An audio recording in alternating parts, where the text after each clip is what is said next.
Okay, so I have never streamed a game without sound before.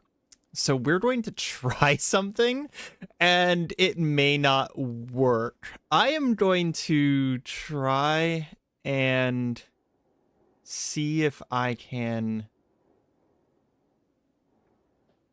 make a playlist real quick. Because I don't want to just use like a YouTube playlist, because I'm going to get demonetized if I do that. Can I just choose this entire file?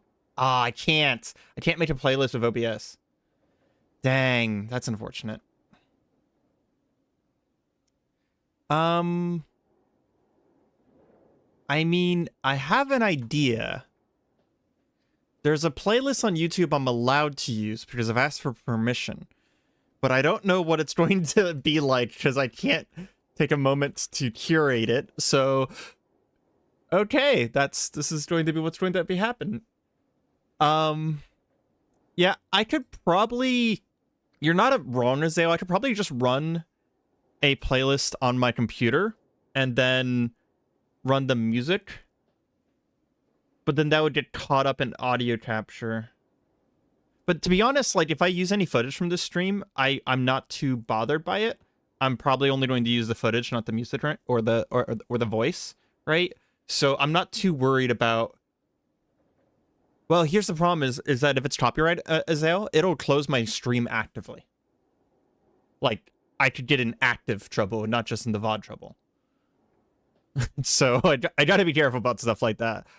I recently had a friend who got literally mid-stream, they got a notification from YouTube saying that stuff broke. Yeah, YouTube's fun. YouTube's fun. Okay, let me look to see if there's a good playlist on here. I could do church organ. Yeah, sorry that it's a bad time for you, Brian. Honestly, like my time today is so reserved. It's crazy. Once I'm done with the stream, I have an appointment. Once I'm done with the appointment, I'm going to the climbing gym with a friend, and then once I get back from that, I'm going to a tabletop. So this was literally the only time I had to do this. Let's see. There's Skinwalker. That's a great name for a playlist. I'm trying to see if there's like... Here we go, background music. Okay. That might work.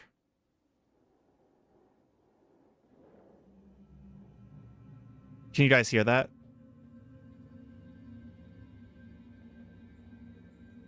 Do I need to turn it up? Yeah, I started rock climbing again.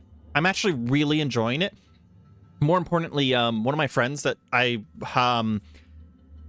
awesome. Thank you so much, Azale. Yeah, one of my friends who I believe I made a video with him way back earlier in the channel. He played Dark and Darker with me and Reiko. His name's RSPK. He's one of my very, very, very good friends. He went rock climbing with me, and he loved it just as much as I did. And to be honest, he's probably going to be better than me very, very shortly. Yeah, he's been rock climbing with me, which makes it so much easier to go whenever you have someone that goes with you. I still have the spirit on in my inventory. Because I'm just kind of hanging out, and it's not really a big deal if people miss stuff, I'm just gonna kind of start doing what I'm doing. And, you know, like it says in... Hey, Jason. Like it says in the thing there, and hopefully... Did I put it in the stream description? I need to go check. You think that I'd be good at streaming yet? I did put it in the stream description. Good. If the music gets loud, let me know. I have it turned down on my end. So, but yeah, all I'm going to really be doing today is hit my record button, Areima, please, thank you. The first thing I want to get done, I have a short list of things. I actually have a literal list next to me. I don't know if I'm going to be able to get to all of it, though.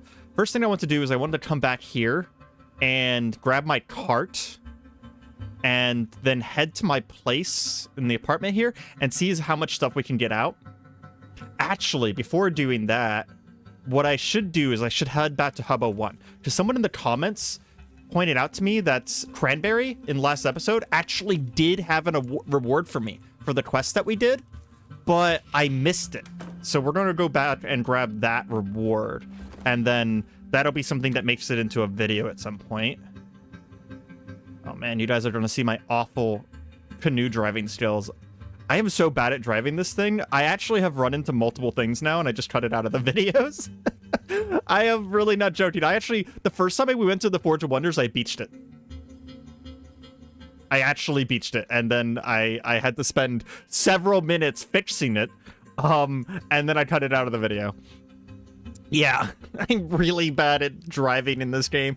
It's really lucky that I actually never... Zombie runner? Where the fuck is a zombie runner? He's underwater. Okay. Weird. But it's really lucky that I never fixed that helicopter whenever I was doing my previous run, because I probably would have just murdered myself instantaneously. Absolutely murdered myself instantaneously. Driving in Cataclysm is very bad. I fully agree with that assessment. Ooh, that is getting very loud. I'm hearing that even with my reduced sound. Hold on, let me turn that down. I wish I could put a... Can I put a cap on this? Give me a few seconds here, guys. Sorry. I've never done music before. I'm going to put a limiter on the sound so that it cannot go above, let's say minus 15 here. No, we're going to say minus 20. So no matter how loud it gets, it'll never go above minus 20. It might sound a little weird, though, if it gets up to minus 20. Fuck it, let's say minus 25. I just need to remember to undo this later, because this will mess with my recordings later. You built a train? Oh man, I can only imagine. I can only imagine. I mean, if anyone ever tells me that they did something in Cataclysm, a lot of times I'm just like, yeah, I believe you. Like, there's very few things that I feel like you couldn't do in this game, especially because there's a handful of mods there too. Oh man, that's still so loud. I know you guys don't hear it loud, but the little thing that I just did only affects you guys, not me. Yeah, the weird turning interactions and the fact that, so one thing that I do in a lot of video games is that I will often turn reverse on inverted, right? So whenever you try and reverse your vehicle, it inverts your controls. So because otherwise my brain just does not process how to turn whenever I'm like going the wrong direction, whenever I'm turned around. How heavy is a V8 engine? Unsurprisingly, a V8 engine is 450 pounds. Well, thanks for joining us for like 4 minutes, Brian. Yeah. Check out the VOD, and you probably don't need to check out the VOD. I will be putting the important parts in a video recap, so... I mean, check out the VOD if you want to, I guess. God, this Demon Chitin plate is insanely heavy. You know what? I'm actually just going to leave it on the ground. We'll pick it up later. Oh, it's cool that Cranberry shows up on the map for me now. Man, it'd be really nice if I could get a scabbard for my Xion. That'd be really nice. Okay, so... let's talk to Cranberry. I wanted to talk. What do you know about our employers? What's Cataclysm? Anything on your mind? Talking about how they pay us in little coins. It's bizarre. You think they have a gold mine here, but no, they don't. So they make me cross the goddamn world. Oh, they actually make her go and get gold bars? That's funny. Oh my god. I might hate this playlist. Now that you mention it does make me rather strange. Okay. Just trying to get some rest. Yeah, Oh. What was the end of the world like for you? Cranberry Foster, hub mercenary. Goes quiet. They chew their lip, looking off towards a point in space. I'm sorry. Too personal? No. It's fine. I promise. It's just been a hot minute, and I'm trying to remember it. It's been a while. Sure you want to hear it? Sure. They stare off into the point thinking, their wedding ring glints on their left hand. All right, well, for starters, I lived alone in an apartment. I didn't have any family or relatives I really cared about, so things were a lot easier for me than they could have been. I've never really been a prepper, but I was into conspiracy theories. Not as a participant, just as an observer. I think information spread is interesting. They pause. I think it was in early March that I started thinking something was wrong. Like the riots were bad beforehand, right? And that just seemed like normal unrest. But then suddenly you're seeing it happening in other countries where the normal explanations don't work. So I dug deeper. And once I did, I realized that this had been happening since January and getting worse since then. That was when I started to take it seriously. But like, I was a park ranger. I wasn't exactly making six figures, and you know how bad rent was. I couldn't buy a ton of canned food, but what I could do is take care of myself. Oh, wait, I totally misread that. But what I could do is can things myself. Not in tin cans, but in jars, the old way. So every paycheck, I'd use a little bit to buy 1 or 2 big glass jars. And on the weekends, I'd spend a few hours filling them with food and sealing them. I started brushing up on the range, too. Proud gun owner, baby. So I figured that this wasn't going to be a problem a few months down the line, right? Just a flash in the pan. I had my emergency stock of food in case things went bad for a little while. Best case scenario, I never have to worry about it. Things go back to normal after a little bit, and I saved some money on groceries for a while. And I wanted to keep doing this for a few more weeks. But March 30th happened. Cranberry seems shaken and talks a little louder for a second. You remember that video, right? That was what set off alarm bells in my head. That shit was fucking scary. And at that point I realized, okay, I think things are about to get bad. And this is for real. I don't remember the video. Boy, someone was living under a rock, huh? I was in the hospital, lady? Give me a break. It was all over the news. Video on YouTube. What? Sorry, that just got me. Video on YouTube was a live stream of one of the riots in Minneapolis. A mom was... They hesitate. I don't want to go into detail, but it was real bad. Real bad. That's what set people off panicking. People started freaking out. I did too. I don't know how bad things got elsewhere, but shit was flying off the shelves where I lived. Empty racks at grocery stores, everywhere you looked. I had enough food for a few weeks, but it wasn't a problem for me. But it still shook me up bad. Every day, some horrible shit was happening somewhere in the world, and things just got worse and worse. Then that insanity with Rhode Island happened. And once the national emergency came out, I knew that, okay, this is happening. It's actually happening. Did you know that I was still going to work that entire time? I don't know. It just felt meditative. I lived in a pretty rural area, so there wasn't really any kind of chaos in the cities and congestion on the roads. I could just take a side road there and have a day of quiet. Just the woods and whoever else actually bothered to show up that day. The park closed for visitors. Closed a day or two before the state of emergency. And it was really peaceful, being there alone. Then the portals happened, and you know the rest from there. 2 days later, the world was over. There was a lot of chaos in my complex. I just nailed shut my front door, drew all the curtains, and kept my shotgun loaded, and probably slept maybe 10 hours total that whole week. I don't know if someone was there in the sky watching over me, but if there was, I'm sure as hell owed them big time. So how did you get here? I was kinda lost track of the days. Every day was the same. Eat, check the barricades, look on the internet, play some games with the sound off to try and distract myself. I filled up my bathtub, and once the water went out, I drank from there with a life straw when I needed to hydrate. Meal planning got easier once I was down to just my canned stuff. The internet didn't stay on for long, though, which I guess was a blessing because of how many people were sharing their fear and awful experiences in real time. I did that routine every day until that emergency broadcast came through that no help was coming. And then I knew it was over. Yeah, it's mostly going to be doing a boring stream today. I'm going to be just doing chores, although this part will probably make it into a recap video because apparently there's more Cranberry lore that I missed.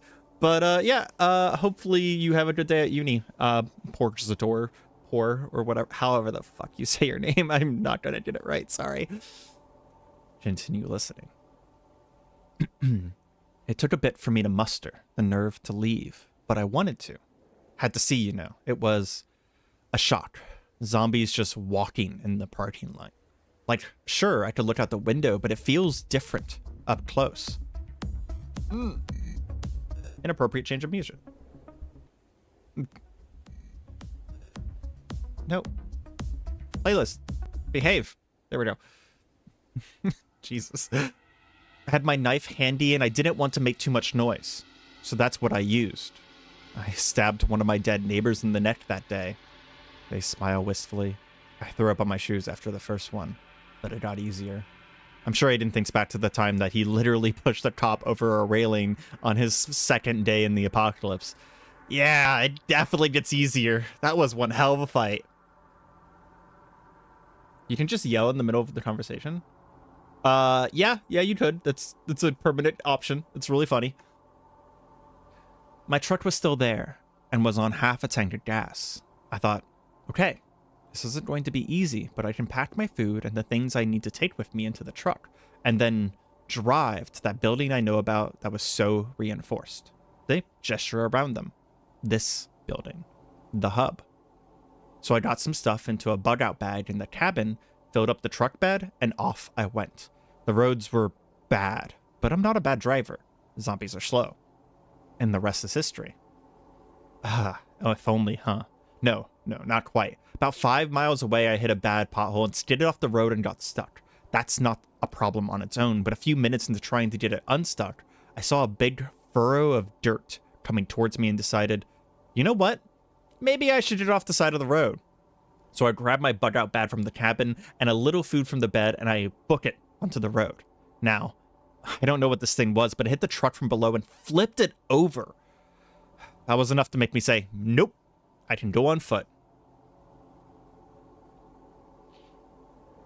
It would be funny just yelling in the middle of a guy telling his life story. Yeah, it would be pretty funny if we just were like, hey, Cranberry. I started watching when Tud started, and a little bit of lore in this game I'm invested and need to catch up. Yeah, you really do. Seriously, especially Season 2. I've been learning so much about Cataclysm. I played 350 hours of Cataclysm before I learned about the lore.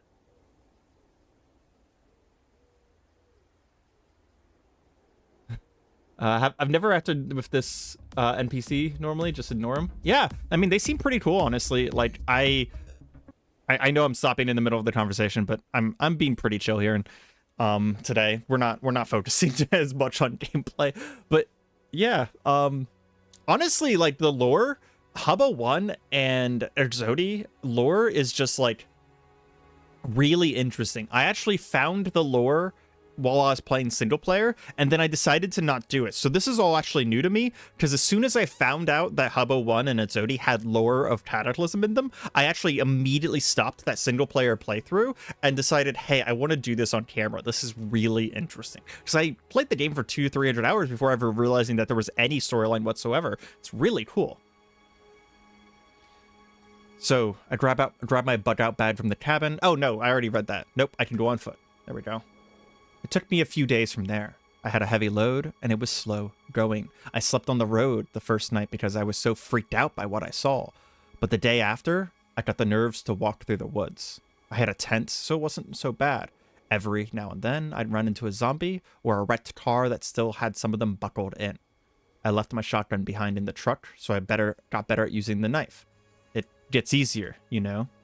Aiden probably nods.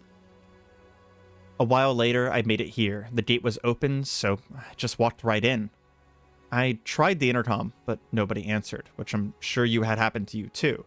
Then I realized, this building is super reinforced, unlocked, and seems abandoned now. Why don't I just stay here? So I set up my stuff in this here lobby, and I spent the night there. Then I tried the intercom again. Did they answer that time? Ooh, boy, yes they did. And let me tell you, they were not happy campers about me crashing on their couch. Now, these people don't tell me who they are, but they tell me to get off the premises immediately. I wasn't having that. I've been through hell and came out the other side, and I don't remember what I said to them, but it was along the lines of, I've nowhere to go, and your building is nice and cozy. So if you want me to leave, you can come on out here and make me. Cranberry laughs. They weren't expecting me to bite back. So I turn off the intercom, and I go to eat lunch. When I go back again, the first thing they ask is if I want a job. Just like that. So it makes... Oh, that's a lot of text. Well, no. It was obvious they just wanted to get rid of me, but I decided I wanted to show that I was useful. They tell me to find a crashed drone somewhere in the surrounding area and bring it back here. No directions, of course. You know, just go find this drone in the middle of the woods. It'll be easy. But I had some tools in my bag, right? And yours truly was prepared for some drones in the park service. So it takes me a whole ass afternoon. But I find their stupid drone stuck in that tree. I can see the camera still on. So I pick it up and tell the lens, hey, you want me to fix it too? And I do. It was just a cracked frame and the wiring to the rotors was sliced up. The propellers themselves were fine. So I bring it out of the woods and turn it off. And then I open up the casing, solder up the wires, and use super glue to hold the frame together, which wasn't perfect, but I figured it'll hold until I got back home. I turned it back on, and wouldn't you know, it immediately starts up and sits there for a minute. Like, what the fuck? Why am I working it again? Then it flies away, and I take my smug ass back home. And now the rest is history. I'm gonna try and bury grins. You got it. I asked them if they got their drone home in one piece, and it did. They said that my work wasn't bad at all, and I did a little impromptu interview asking where I learned my skills and how I got into the building. I got the canned intro of, we underestimated your usefulness, and like you said, the rest is history. Now we're here. That's quite the story. You seem to be feeling pretty good, in spite of the world ending. And I'm sure Aiden can, as I've mentioned before, in the face of zombies, Aiden smiles. So I'm sure he relates to this. Can't YouTube chat? Sorry. How do you think Cranberry found the gate before the hub spawned in? Oh, yeah. I forgot about the fact that that happened. That whenever I asked the Zodi about Hub 01, it literally changed my map proactively for the Hub 01 to appear. Also, she said that she used to drive by it, but on my map, the Hub 01 is at the end of a dead-end road. So there's some funny RNG lore implications there. It's kind of silly to it's a little immersion breaking, sure. What did I ask her? You seem to be feeling pretty good in spite of the world ending. Yeah, I guess I am. It feels nice to be putting all my skills to use instead of working an underpaid job, to walk around the same woods, flying a quadcopter around, and being a glorified PR rep to cranky parents who are only at the park because they promised their kids they'd go. Mind you, I'd still go back to it if I could. Their expression falters a bit. We all had our struggles, but things are different now, you know?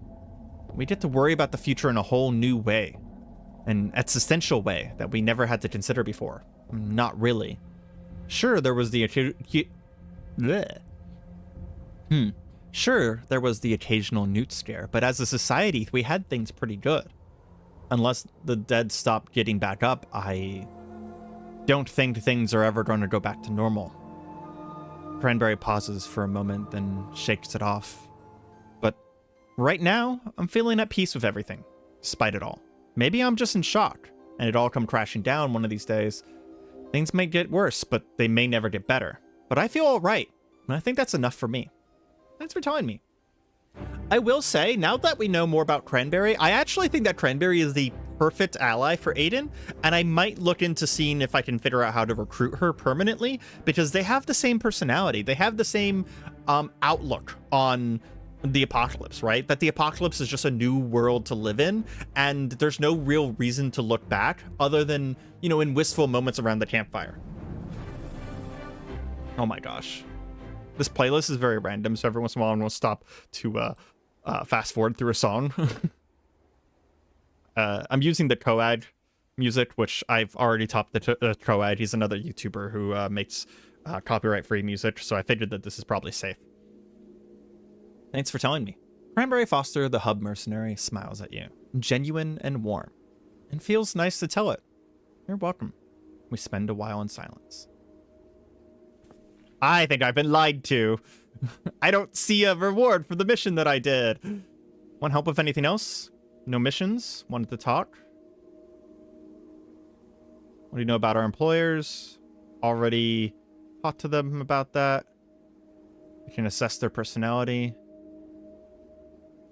Cranberry Foster, hub mercenary, knows the name of fear, but only as a long-defeated foe. Little can shake them. That's a great way of saying that. I love the existential and cosmic horror that the Cataclysm uses in the lore. Yeah, it's really nice. So I was told that if we talk to her more, we can get a reward, but that does not seem to be the case. Oops.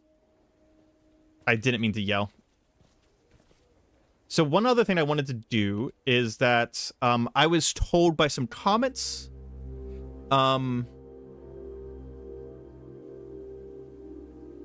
I love this game, but there's not as much that I can make lame jokes out of. I mean, so here's a secret. About 60% of my titles for my videos since I started Aiden are puns. They're really dumb puns, and they have to do with something that happened in the video, so you're never going to realize that they're puns until it's way too late, but I'm trying to make light of it because it just seems appropriate for the character as well. I mean, you can ask Azale, whenever I'm not doing YouTube like as a professional thing, I am completely a fucking joker. I don't take anything seriously. So yeah, I think I'm gonna buy the protective gear from the intercom because someone in the comments was telling me that I think it was Slash'em, another Cataclysm YouTuber, was saying that I can wear it under the hub armor. What'll it do for me? Gas mask should be obvious. That hazard, the environmental suit itself is full body, protects you from water, harmful radiation, and environmental hazards. It's also rated to protect from electric shocks, up to 12,000 volts. Holy crap.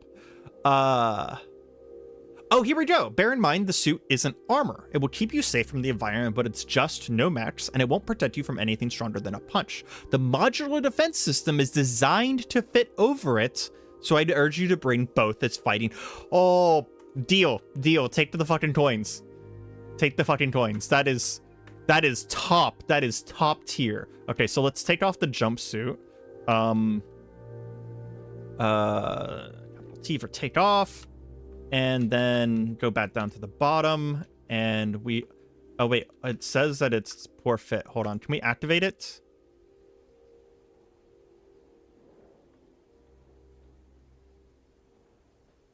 I know that some of these things can be activated.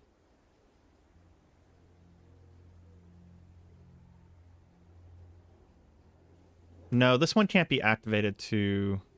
That's unfortunate. Everything they've given me is poor fit. That's so freaking rude. Okay, well, it's fine. It's not the biggest deal. Can't wear more than one rigid item on left foot bottom. So that's probably interfering with my sneakers, I would say. God dang it. Caves of Cud keybinds. Take those off. Try again. Where? Okay, we're going to have to layer our armor. Give me a second. We don't need the fingerless gloves, obviously.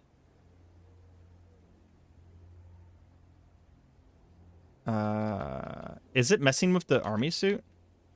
It is. Oh, that's right. I can activate it, right? And I can wear it more casually. So does that... Okay, so if I wear it casually... then it doesn't mess with the army, the helmet. So that's nice. You know what I'm going to do? Can I just turn off its thing completely? Let's see. Height spray. No, but then I look naked underneath. And my half-face gas mask. I mean, that looks pretty nice. Does anything conflict there? No. It does give me 20 mouth encumbrance, though. Go ahead and favorite these two things real quick. Unfavorite these. We'll keep the jumpsuit. I think I'll have to take off the gas mask, to be honest. You can see a little bit of the red on my leg there. Oh yeah, I am playing the magic mod, Stormshaper Rune. I actually will never play this game without Magicalism and Mind Over Matter, period. It's the reason I got into Cataclysm. Really wish I could put vehicles in other vehicles. I can't take my makeshift cameras on my giant truck. I'm honestly putting vehicles into other vehicles would be amazing, because if you could do that, then I would be even more encouraged to make a helicopter base, right? And then like put a motorcycle into the helicopter base. That's yeah. Yeah, I am actually playing with where is Active World Mods. Yeah, I'm playing with Mind Over Matter and Magicalism. That's pretty much what we have going on here. My previous... Actually, if you want to see a really good Magicalism run, my first run, it's a playlist on YouTube now, and there's supercuts for it. And my first run was with Vellum, who was a Elven Archmage. It was a very good run that most people liked the most. I get a lot of people commenting that it was their favorite run of mine. Okay, so let's unhide the sprite real quick. Does anyone know if there's a way for me to layer the sprites?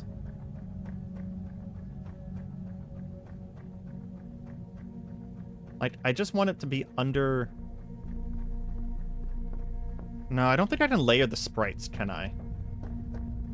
That's a little unfortunate. So it's either all or nothing on that one. What's making...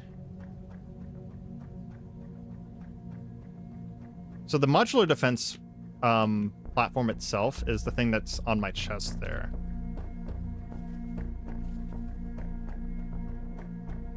I just realized that I have greaves and vambrances. Oh, here we go. I do have a mantle. Okay.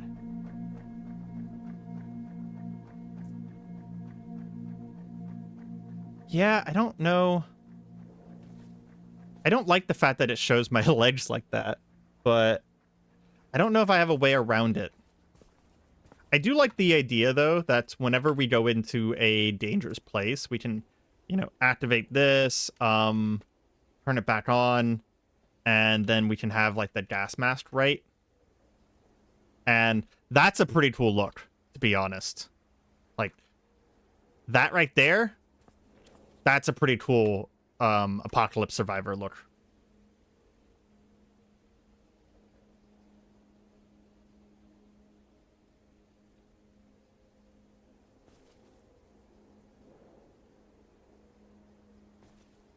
Well, anyways, I don't think that means that Cranberry has anything for us then. I did just remember another thing that I forgot to put on my to-do list that we're going to do pretty early here.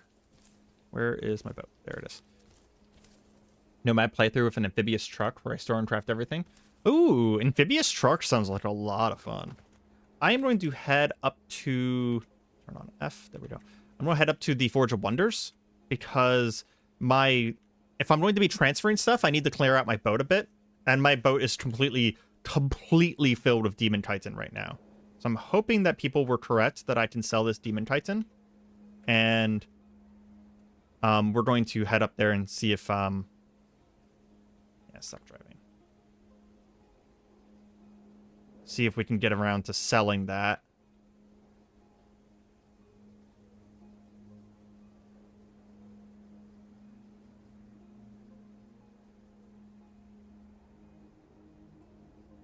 Water paddles were once infinite sources of water. That's super weird. That's it actually would be very fun if I can't sell it as sale. Although I have had multiple people in the comments mention to me that there is vambrances and greaves you can make with the Demon Chitin on top of a special furnace or cauldron. I don't remember which one they said. That actually has special interactions of Magicalism. So to be honest, I'm not too bothered if I end up not being able to sell it, even though I did get like 6 comments saying that it's incredibly valuable to sell. So it'll be very funny if I can't, because it'll mean that people don't know what the hell they're talking about. You can make a vehicle like the Backman Tumbler, a tank with a detachable bike. Oh, really? How do you do something like that? That sounds really cool. I will admit, vehicles is like one of my weak points with Cataclysm. Aiden's run here is actually probably the most I've ever messed with vehicles. So, like, if you've been watching it so far, then you know that that's basically none. Also, the Batman Tumbler is easily one of the coolest vehicles in all of movies.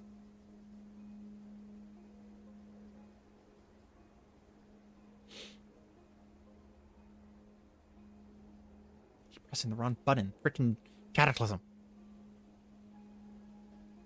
I've been playing Caves of Cud and Cataclysm at the same time, and I've been complaining about it whenever I stream Caves of Cud, but playing both of these games at the same time is rough because they're both turn-based traditional roguelikes, and they have completely different keybinds.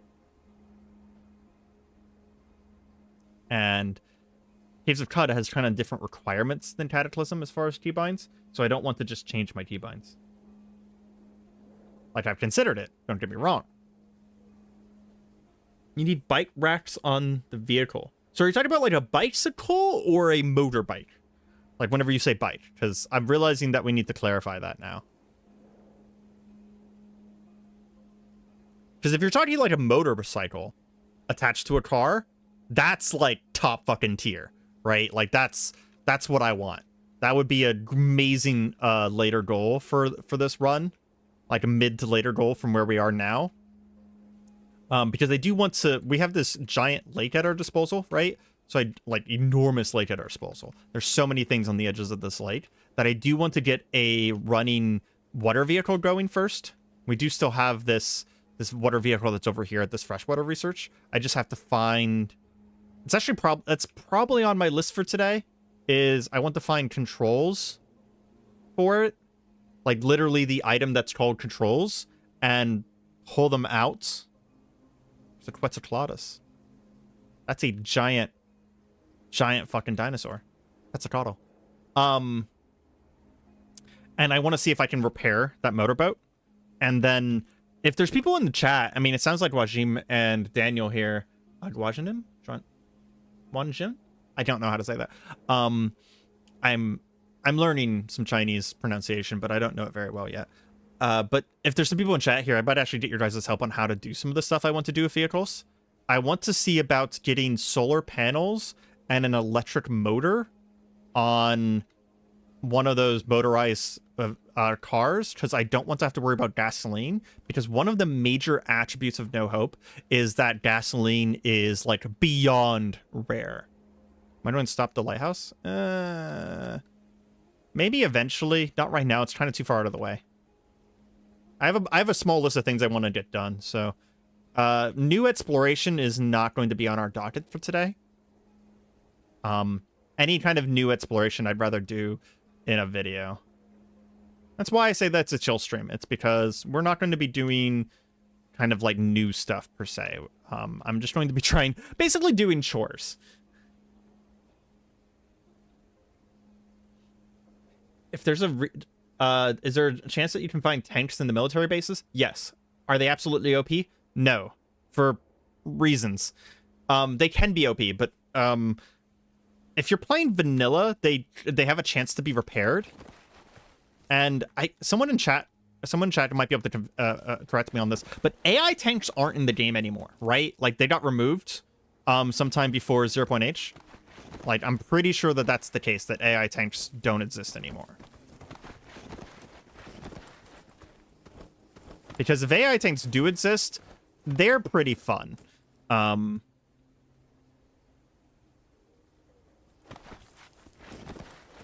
by pretty fun, I mean they're pretty much the most horrible thing I've ever run into in the entire game. One of my first experiences of Cataclysm was getting one-shot murdered from off-screen by a AI tank who had seen me in a window and shot through 2 walls to kill me. Yeah. It was just a tank sitting in the center of a very small town. One-shot me from a pretty crazy distance away. Do I have... What's going on here? No, I don't have caps lock on. There we go. Trade with Helen here. How much? Please tell me. Please, please, please tell me. Okay, she'll buy the Demon Chitin plate. Okay. So there's something. Where's the Demon Chitin? Oh, I'm dumb. We'll sell the Demon Chitin plate to her real quick. But I am dumb. I am very dumb. I left it in the... I left it in the... I left it in the car. That's the one where I'm looking for.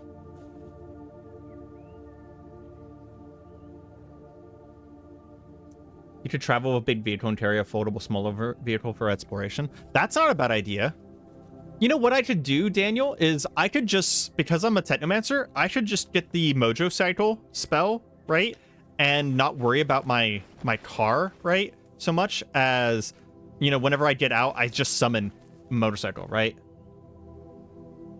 Yeah, the creature tanks are the AI ones that I was talking about, the AI tanks. I think they were removed from the game. Because there's a point where some of the people decided to make the game slightly more modern and less futuristic, at least in the beginning, and as far as like just some of the basic stuff that you run into. And AI tanks and the like helper robots were one of the things that got hit, and you just don't see them very much anymore because of that. Which is sad, but it is what it is. I think I'm gonna check my book real quick. So store books. I'm not gonna learn summon boulder. And we'll take the fangs. And I do want the copper bracelets for something. So I'm gonna keep those. Mojo Bike is cool. Cities are not cluttered. You can't drive through the cities anymore. Yeah, well, I mean, they're especially true whenever you're on my settings. We have increased monster spawns, wandering hordes, and no hope. So cities are rough, but the main reason I would want a vehicle is for traveling between two long-distance places, right? But I do like the idea of having the Mojo Bike, because if I need to leave it behind, it's not a big deal, right? Like, yeah, Renegade Roombas. You're actually not kidding. There was stuff like that, and they're just like gone now. There was also I remember whenever I first played Cataclysm, because I played it for like a month, like years ago, right? And then I dropped it because I didn't like it. Ironic, right? And one of the things was that like there was like these like Fallout-esque kind of robots that are around. I agree with you, that they don't seem out of place, but I'm not one of the developers, so that's not unfortunately my decision there. Okay, so we can definitely sell the demon fangs to him. That's another denarii. We'll sell the minor wands and magic missile. Holy shit! How many denarii does he have? That's a lot of money. Okay, we might be able to steal all of this guy's denarii. We're gonna sell the books to the librarian. Are you fucking kidding me? I have been lied to so hard by so many people in chat or in comments. I cannot sell the demon chitin to fucking anyone. What the hell? I'm gonna sell him the medium tin can just to get out of my inventory. Well, I guess we have a whole bunch of demon chitin now. I don't know what I'm gonna do with it though. Oh yeah, there are still a lot of futuristic things. I will say, even though I haven't seen the main storyline, and there is a lot of things I've never seen in the game, I have, and this will mean something to some of you guys, I've seen 3 of the 4 types of labs, so I do know that there's some stuff in this game. There is some fucking stuff in this game. Stuff that is definitely very futuristic. But yeah, no, like some of the stuff that got removed, I just don't understand why, I guess that's what my point is that it feels like you guys said, like said, it feels like it fits, right? But it got removed anyways. We're not gonna be able to get back up to 25 for another denarii, so we're not gonna bother selling the rest of that stuff to them. One of my pseudo goals is to pass 5 days so that it resets my merchants, although I did find out that merchants reset based on the first time you talk to them. So the Hubbo 1 is not going to be super accurate on when the Adzodi resets, because the Adzodi will reset 1 or 2 days before. I have not been to the Mind Over Matter lab. I haven't been to that one, and I also haven't been to one of the portal labs, because I found a portal lab in a previous run, and I died trying to enter, and I had to save scum. And if you know, I know what caused me to die, so like that's not a spoiler for me, but I would still leave it out of chat because there's a lot of people who have never seen the game. Yeah, they exchanged believable robots for unbelievably deadly bees and wasps. Actually, there's a really cool thing. If you dissect a bee, it actually tells you how they fly. They actually have an air bladder that they evolved that allows them to fly, even though that they're enormous. Because a bee that's large, that is that large, wouldn't actually be able to fly. That's not how bug bodies work, right?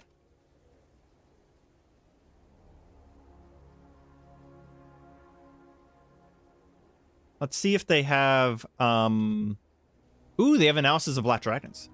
Fundamentals of technomance. Ugh, gosh dang it. I keep pressing the wrong button. How do I'm forgetting. Here we go, E.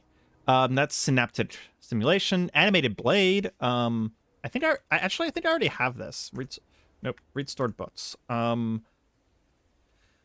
Fundamentals of technomancy. Yeah, I already have this. I need to learn knife shot because knife shot's fun. I don't know what mirror image does. I don't know what animated blade does. Conjures an animated blades that cut down your enemies. And then synaptic simulation gives you a large boost in mental processing capacity, including enhancing your reflexes, speed, and raw intellectual power. Interesting. Yeah, there's, yeah, bird bees. Yeah, basically. That's not how birds work. Birds do not have flying glands. Birds have incredibly thin bones and then incredibly aerodynamic wings. They don't have flying glands. It's more like it's like bee fish, because a lot of fish have glands that lets them float, right? But these glands are like made out of helium or some shit, or some sort of, you know, magical component, whatever, that allows them to fly. But I did find it was really interesting. They actually thought about an answer about the fact that if you had a bee that was the size of a person, it would not be able to fly using insect flying mechanics. Because insects fly based off of the fact that they have really small size and they can have a very good proportion of size to surface area on their wings. I'm a nerd. I'm not apologizing. Let's see. What does escape do? Teleports in a random direction. Nah. A bag of cats? Are you the crazy cat lady? That's a druid spell. I don't want to learn druidism.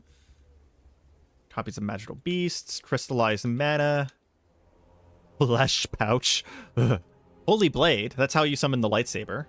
I don't know if I want the lightsaber though, because it's kind of broken. It's more broken than when running. Superconductor.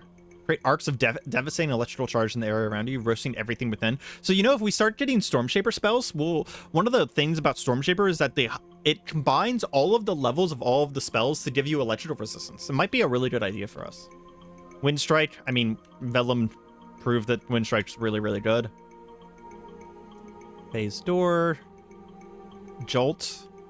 I was just trying to see if there's... Grotesque Enhancement's also really good. I was using a lot of Biomancer with my last solo play, and it was very, very good. Tase. I've never used Tase. Weapons of Asgard. Ooh, hoo, hoo. That would be a good book to get. It's 400 though, so I don't think it's worth it. But the Weapons of Asgard lets you make some really high tier magic weapons. So you can make like Mjolnir and you can make Gleipnir, the spear. Whoever the fuck is that, Freya's spear? I don't remember. My friend would know. I remember mythology, but I forget who owned what. So we have 21 denarii. Let's go see if we can pick up something with Valzane. He probably still has the same inventory, so maybe we can get a Ring of Strength. Because honestly, I really, really, really, really, really want a Ring of Strength. I am not used to being this freaking weak. 9 base strength was a choice that I made. That was definitely a choice. I could get a Lucerne eventually. I actually kind of do want a Lucerne eventually. I also could get a Bicephalous Eel Ring. It allows you to dodge 2 extra attacks per turn, so that means 3. Oh, it's Odin's Spear. That's what it is. I'm actually not talking about Gungnir. Gungnir is one of them, but no, there's another one. I'm trying to remember who owns it, because it's another fancy spear. And then there's the Japanese fantasy sphere, Ameno no Hoko, which is the spear that divided the ocean and made the earth. Yeah, +4 strength ring would be really nice. But yeah, but Bicephalus eel ring makes it so you can dodge 3 attacks per turn. So if you get really high dodge, it's like an crazy benefit. That's why it's 6,000 freaking monies. Yeah, let's see what their strength rings are looking at. They have a ring of speed. +1. How much money do I have? I only have 572. So we're about a fourth of the way to getting a +1 ring of strength. And then a +3 ring of strength would, because they go like 135, would be 8,000. I'll probably end up getting a +1 ring of strength. I don't think I'm ever going to be able to afford the +3. Sleipnir's the horse, yeah. And then there is... Sleipnir's the horse that's the son or the daughter or whatever of Loki. And then there's a spear that's called like Gleipnir or something like that. I'm probably remembering this incorrectly. Training Speechcraft drops prices. Is that true? Is there a Speechcraft still? I don't think... So you mean social? Covers ability in boasting, flattery, threats, persuasion, lies, bartering, and other facets. Do I have a book on this? Social. Huh. That would be a good idea. I actually never do that, Daniel. I've always skipped the social still because I play introverts. And I am an introvert.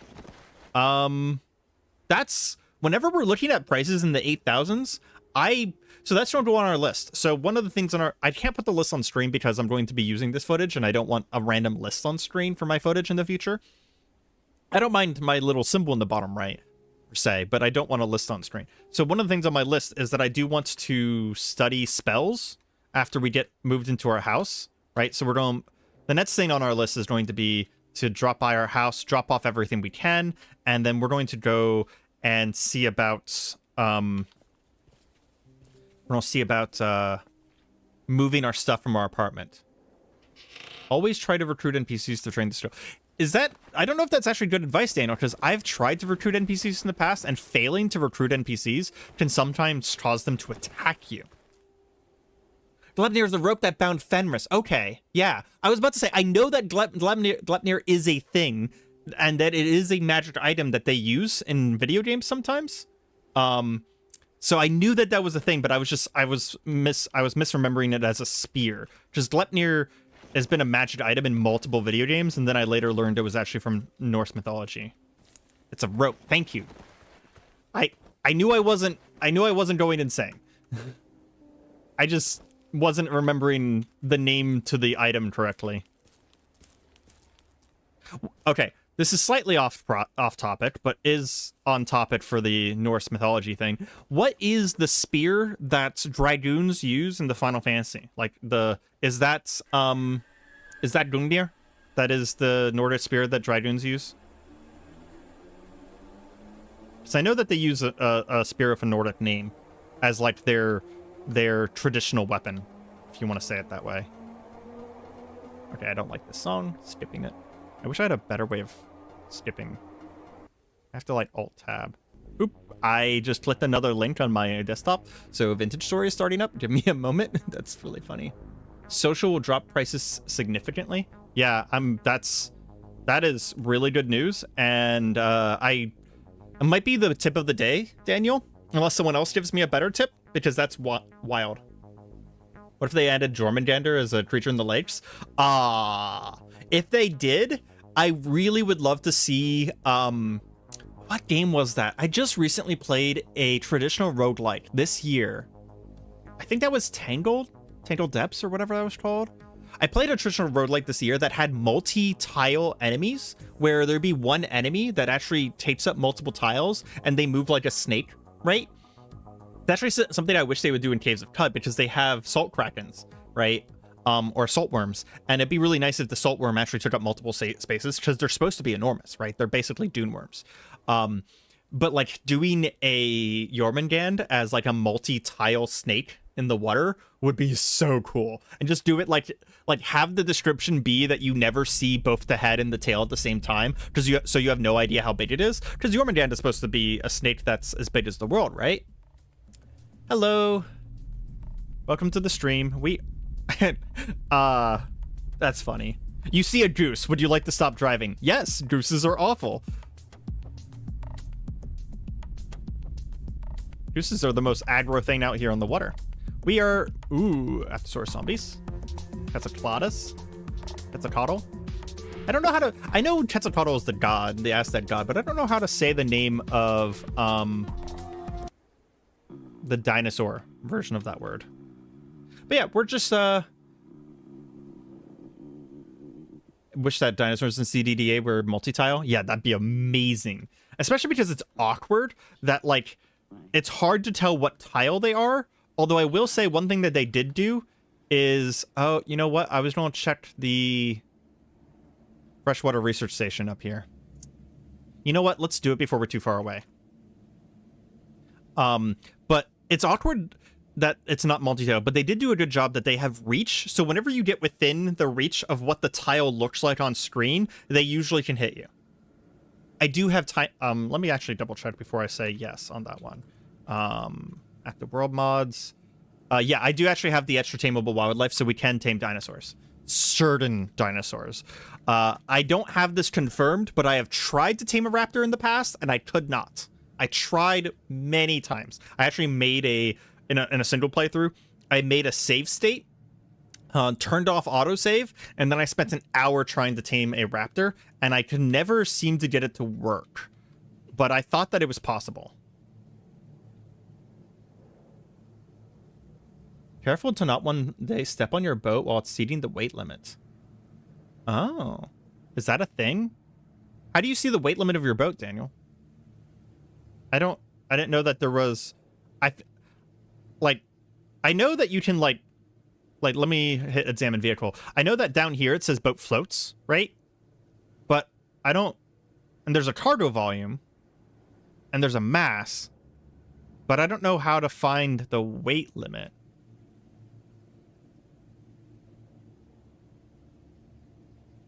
Oh, it might have had to be a juvenile? Oh, that makes sense. Because I know you can tame adult herbivore dinosaurs, right? I watched Rykon tame a Triceratops in his Innowood series, which is what made me play with dinosaurs, by the way. Okay. So we're going to check, and I'm going to write down on a notepad next to me here what we need to repair this boat.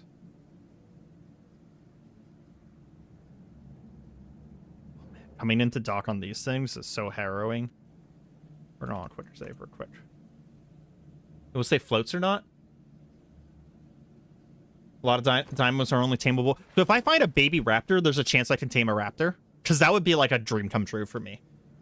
It's why I played Ark Survival. It's just because I like taming raptors. Okay, so... The frames are mostly full. This metal boat hull is leaking, but it seems, and this one is too, but it seems like there's enough holes that it's at least staying up on its own. So the controls are dashed, so we definitely need controls. We can't mend the controls. What it would take to repair, we would need vehicle controls. However, we could remove the controls, right? So we just need bolt turning. Then we could add more controls in. There's a trunk with 300 liters. Oh, we need this so bad. And then there is a motorcycle battery here. Can we remove that? There's a motorcycle battery here. We could take this with us. Then a bicycle alternator? Okay.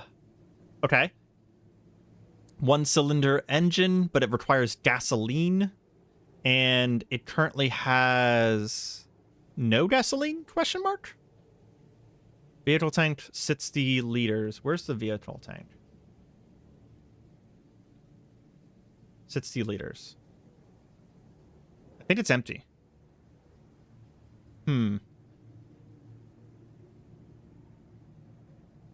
What did the scientist say when he saw his son riding a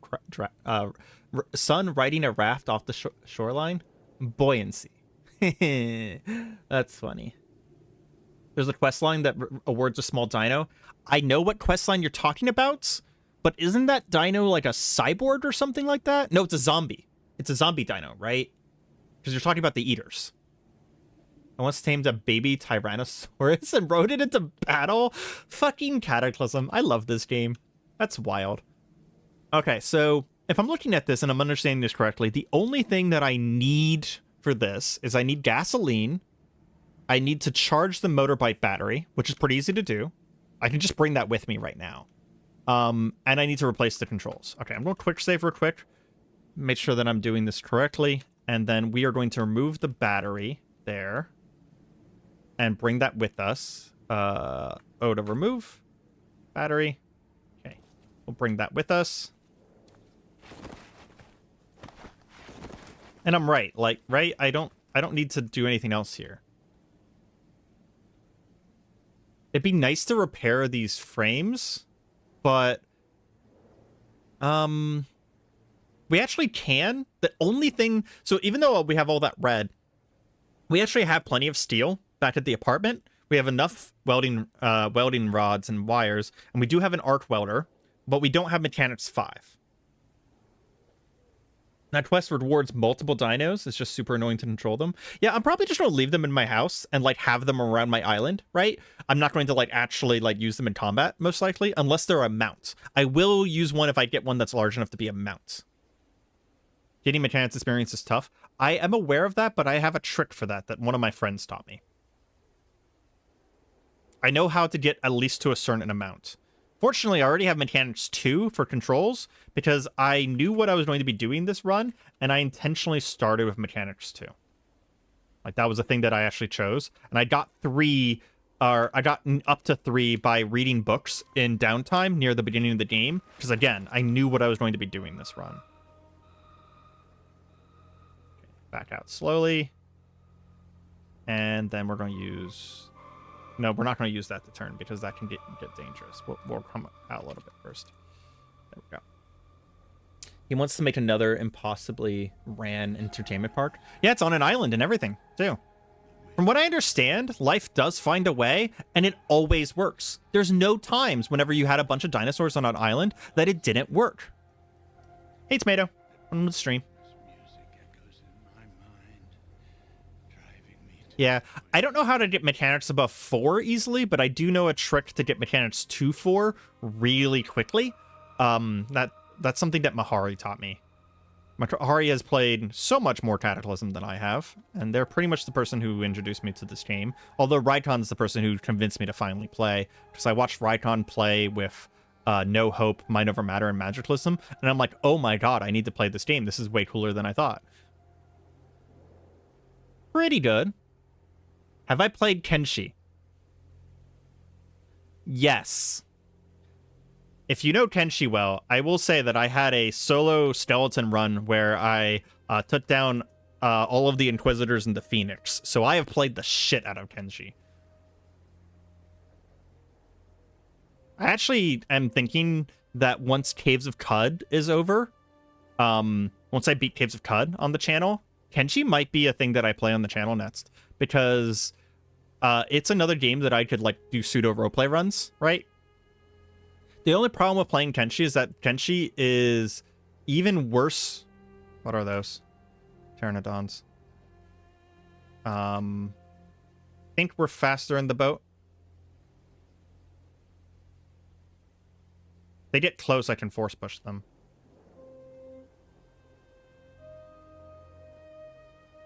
I can also lead them to zombies and birds to get them distracted. Okay. We are faster. Thank God. Freaking need to pay attention. Yeah, Kenshi series is actually what got me into Rykon. So that you can almost say that like Kenshi eventually led to me playing Cataclysm. I love Kenshi to death, though. If I played Kenshi, I'd probably play it very heavily modded. There's a new Kenshi mod. I say new. It's newer. They just recently completed a very large version of it, like earlier this year, and it's called Kenshi renewal or rebirth or something like that. But basically, they reforged a lot of the game to be more balanced, and they got rid of a lot of the exploits, which I would be very tempted to use some of the exploits. I'd probably do like not a solo run, but I'd probably do a run where I only had like 3 to 4 people, because I find that fun and challenging. And if I made a town, I wouldn't be like crafting my own stuff. I would have a town for like research and stuff like that. And I'd probably run the town with skeletons, so I don't have to worry about it, because I don't like farming. Where am I going? I'm going home right now, and we're going to offload the boat. And once we offload the boat, we are going to go back to the apartment from the beginning of the series and pick up all of our stuff. And it's one of the reasons this stream is a chill stream. It's because it is going to take us multiple trips going back and forth from the apartment to our stuff here in order to get everything up and going. Another thing we want to do today is hopefully get one of those boats up and running. So we're on the lookout for a Synaptosaurus. Yeah, it is.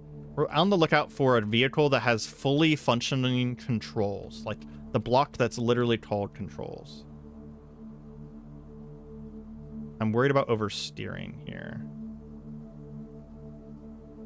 Yeah, I'm very worried about oversteering, so we're actually gonna back out and do this the proper way.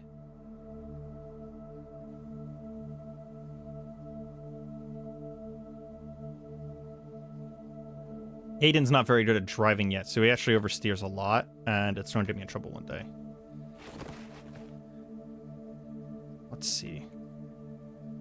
Grab these. We'll leave the Dazzle Rifle in there because... And we'll leave all of that in there because that's for quests. We'll grab the Marksman Conversion Kit. Are you gonna die from smoke inhalation in there, bro? No. Please don't break my shit. I really hope you're not gonna break my stuff. I just realized we've been concentrating on spells this entire time. Oops. I guess I left those on at the end of... That's why my focus has been getting murdered. Okay, let's make sure we leave everything we do not active... We'll leave the hacksaw on us. But everything else that we don't actively need... We're going to be bringing back our solar panels, so we're going to leave behind the motorcycle bike. Leave the jumpsuit. We're also going to set up zones and organize our house today, too. Carrying an inflatable boat? Well, I know that's... Azale and Newly are from opposite sides of the world. Azale's from the US. I'm not going to say exactly where she's from, but Azale's from the US. Newly is from somewhere in the... I know exactly where she's from, but I don't want to give too much away there, because I don't know how open she is about that. She's from... I guess you would call that the West Asias? Yeah. So and I do know we have a couple people from Russia who are open about the fact that they're from Russia, and I'm from the US, Central US, so we have a lot of people. Hello, been following your Magicalism series, and I was wondering if you would ever do an Aftershock series for all the new updates. I have been hearing that Aftershock got a lot done. Aiden's going to be running for a while still, but after Aiden, I will be continuing to play Cataclysm, so I'll probably look into it after that. Malaysia and Poland. Ooh, I've been to Poland. I went on a Poland, Austria, Germany trip in high school because I was a German language student.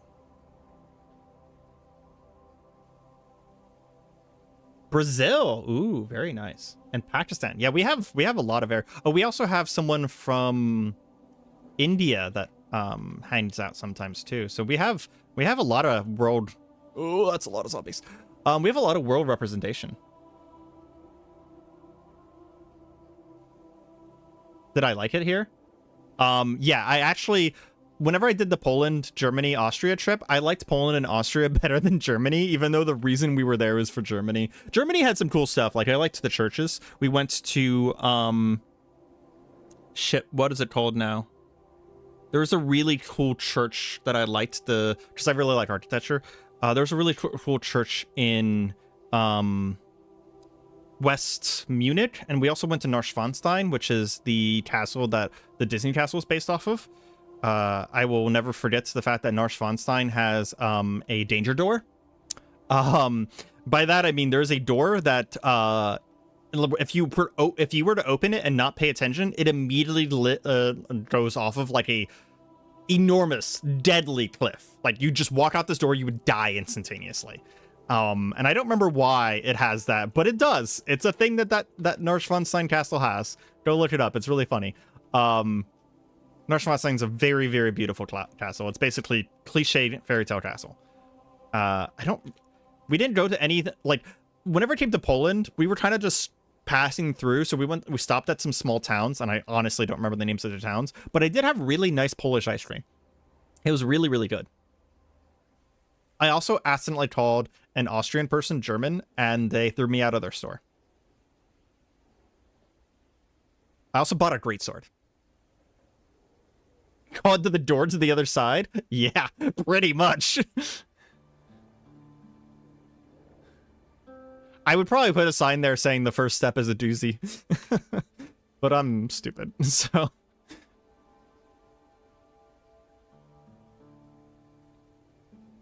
Is there any chat that I missed? I've been voting. Nope, I got everything.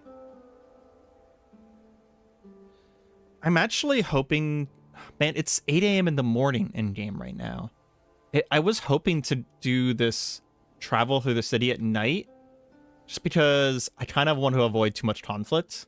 So maybe we go to the rabbit keeper's cabin up here, and we spend the day like reading magic books and stuff like that, because I don't really want to go through the city during the day. It would just take so much longer. Plant some stuff on the island. Don't open this door. It's a cliffhanger. Oh, that's a good one. I like that one. I don't know what I would plant. I will admit, I don't normally like farming in video games, but we're going to be playing Cataclysm so long that it actually would be kind of cool to see the plants eventually grow. Although I don't know how much, like, tending to they need. If they need a bunch of tending to, that I don't want to do that, because I plan on spending most of my time exploring. Also, before you ask, no, we're not going to go to the aircraft carrier. That is something that has to happen during a video, not a chill stream. That is not chill at all. 1 a.m. at nighttime? Yeah, it's 11 a.m. where I am right now, so. I also only have until 1 p.m. to stream, so I have exactly 2 more hours. God, we've already been streaming for an hour? God, I've gotten nothing done. What the fuck? Literally nothing done. Plants are easy to keep. Just turn up the earth and place the seeds. So I don't need to water them or, like, you know, go back with a hoe or something like that and go over them. That's good to know. I know where I can get a bunch of seeds. There was a, like, outdoor gardening place in the big city with the apartment, the one that we're going back to right now. I could probably get, like, 1 million seeds there. It would be nice to have some plants so that we're not just eating... fertilize them. Sorry, it was just a funny inside joke between me and my friends back from the Ark days. If you know anything about Ark, we made a lot of fertilizer jokes. But I'm sorry, it's a Haplocanthosaurus. What the fuck is that? I've never seen. Long necked 4-legged dinosaur. Fucking Cataclysm. The person who makes, I will say, I only have one complaint about the person who makes the dinosaur mod, is that he describes every dinosaur as a 4-legged dinosaur. And I know that that's technically accurate, but, like, get a little bit more in depth, right? Because not every sauropod is just a sauropod. Not every, you know, 4-legged dinosaur is just a brontosaurus. We have a slight problem here.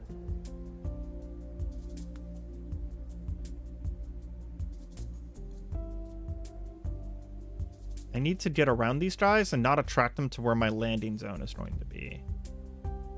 So let's go north here, and we'll come in a different way. And I should have done this at night.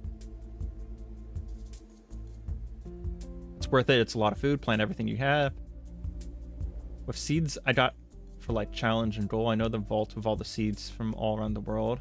Why not make one in CDDA? Oh yeah, you mean like there's a there's like a world preservation vault. I know what you're talking about. That has just like it's like everything so that nothing can go extinct again. I always thought that was kind of a cool idea too. Let's be careful here. Pay attention to what I'm doing for just a second.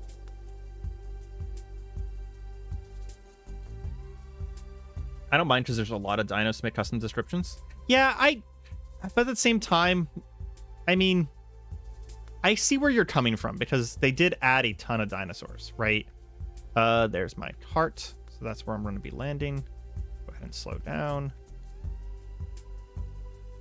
Hello, welcome to the stream. Why am I, hold on.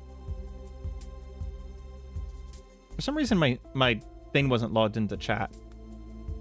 There we go. Man, I need to stream Cataclysm more often. There's a lot of people here. This is the second most amount of people that have ever showed up to one of my streams.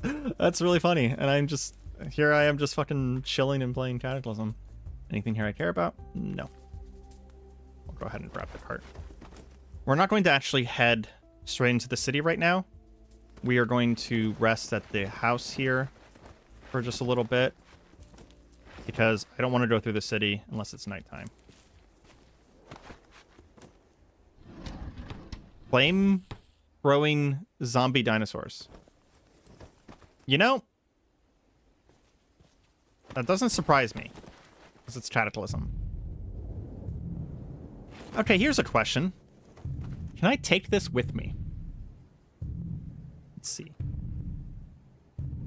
Deconstruct, maybe? Can't deconstruct it. Can I pick it up?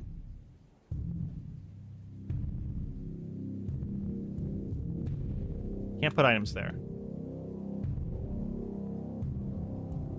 I mean, it's a giant vivarium, right? Because it's a terrarium. So I don't think I'm going to be able to take that with me. Wait, can I grab it?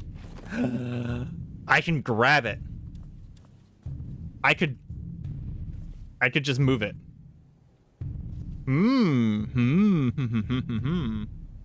only mod you truly hate is megafauna. I've never played with megafauna, but I have seen some of the megafauna stuff. Yeah. Many people just need a chill moment. Yeah, I agree with that. Question, is it safe to go on a boat on rivers on late game? Always get nervous thinking I could lose my things or a zombie destroy the boat. I'm going to go ahead and say no. Well, it depends, Augusto. If you're playing vanilla, it's more safe than you might think because the boat's relatively fast compared to most of the mid to late game threats in the game. I say relatively. There are a couple things I can think of that might just wreck you outright. However, like Daniel says, there are some threats that are pretty fast and pretty dangerous, but if you're careful, you can probably avoid them as long as you stay to like wider rivers. However, there's a caveat. If you're playing with Dino Mod, no longer safe. Don't do it. Just don't do it.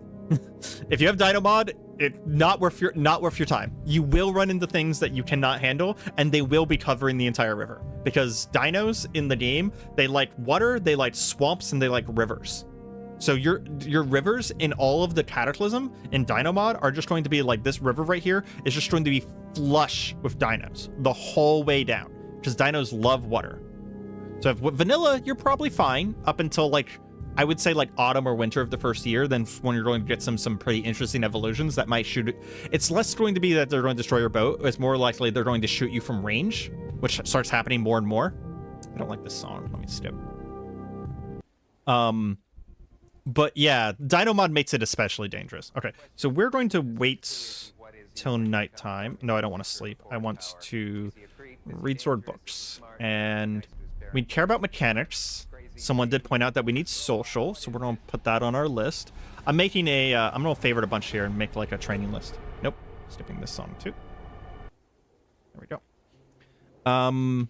Tailoring we care about as well.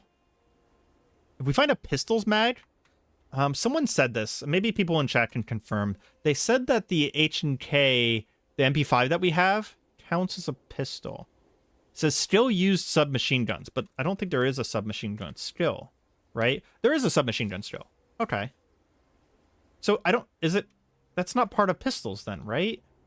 I know marksmanship adds to it. Wait, there's not a pistol skill. What the? Handguns.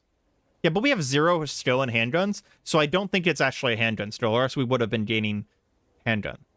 If you did an amphibious reinforced truck, you should be fine. Yeah, but that's also rare, yeah. Made a demigod with dev mode and was thrashed by dinos. I have done something similar, Daniel. I made a demigod with dev mode, the debug mode, just to play around with stuff.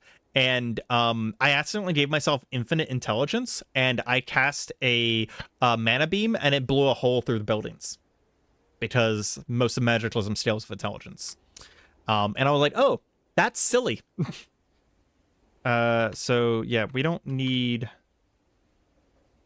Read sword books. There we go. We don't need rifles. We don't need... we'll put the social book on there as well. In fact, which social book is better? 7 minutes. We'll read that one first. Let's see. What else? Computers is good eventually, but we already have level 3. Survival is good eventually. We'll go ahead and put that on the list. Social to 1. We won't need that. Fabrication to 7. That's going on the list. Let's see. Anything else? And then fundamentals of technomancy. Shipbreaker. What's the scribbled scroll? That's Look of Frog. That's funny. We'll take that. Cause Bear. And we can take Introduction to Divine for the Technomancer spell. Okay. We're going to be doing some trading today, so I'm thinking we're going to do social, but before that, I want Knife Shot. So we're going to start reading that. And we're just going to kind of read until it's nighttime in game here, and I'm just going to chat with you guys. Just want to punch Hulks around and send them reeling? Yeah, it's... yes, we're fine with being a Technomancer. I thought we were already a Technomancer. Oh, we're Stormshaper, not Technomancer. Okay, I just heard a zombie get killed. Is that just you, bro? Yeah, I think Mr. Lappin killed another zombie. Is there anything on any of these guys? Well, let's do a once around real quick, make sure we don't have anything nearby. We do have wandering hordes, so we do have to worry about that. Lappin seems like he's pretty competent though. And we're standing in the center of the building, so we're probably going to be fine here. The reason I'm standing here, by the way, is I know I'm in the light, and that's probably not the greatest for visibility, but it also means that my archive battery will go down slower. Cause Bear is a great spell. However, they nerfed it right before I started playing, which is hilarious because I had so many people tell me that right before I started playing Cause Bear, if you killed the bear, it would leave a corpse behind, so it was infinite food. And then I tried it in my Vellum series, and it wasn't infinite food anymore, which is kind of funny. Knife Shot. We did learn Knife Shot. Okay. I want to level up when running. Just do it for 30 minutes. We'll take it. We'll try to like bounce around between things. What is when running? Level 3. Let's take it to 4. So we'll say. Oh, that was Shipbreaker. Oops. It's for books. When running. It's 11 a.m. We'll say an hour. Give poor Larpin a melee weapon at least. I don't have an extra melee weapon. What am I supposed to give him? I'm also very interested if sometime in the future we could go to the Nether Realm where all the bad things come from. Is that a thing you can do? I know that there's Nether portals, but I didn't know that you should actually go there. I need food and water. Do I have any extra food and water around here? Or do I need to go get some? I mean, it's summertime, so there's basically infinite food, right? I don't have anything in there. I don't have anything in there. Ironic, because we had so much food and water. There's a zombie blank in the distance. We can take that.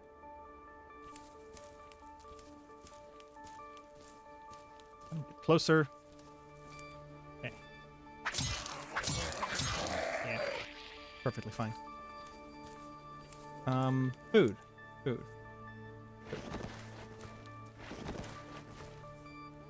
And then we can fill our canteen. Use purification tablets. Clean water.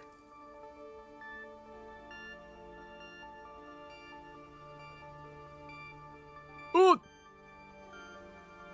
I thought that was a zombie for a second. Oh, my heart just leaped into my throat. Holy shit. Oh. I thought there was a dino zombie that close to me. That would have been fucking awful. But no, this dino zombie is fighting this woodland. We do want to back off though, because the dino zombie might pull this back to us. Yeah, the dino zombie, if it attacks that woodland white, it was going to do a chunk of damage to us in the same time. Excuse me, what's happened here?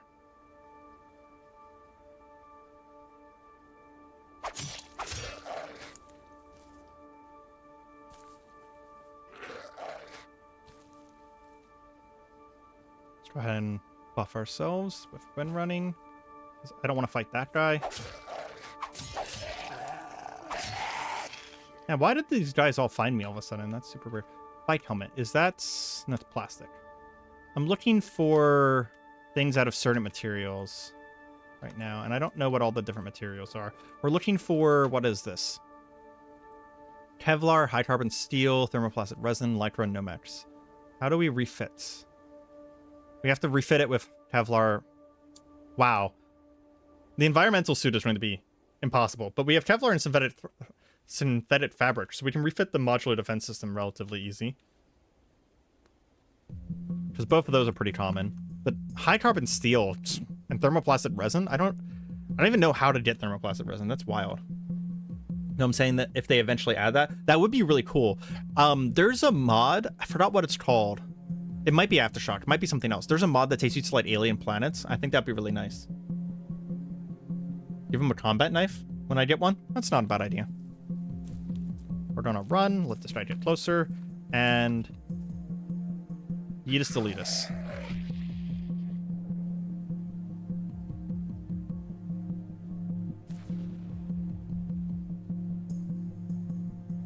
You saw a boomer? Where?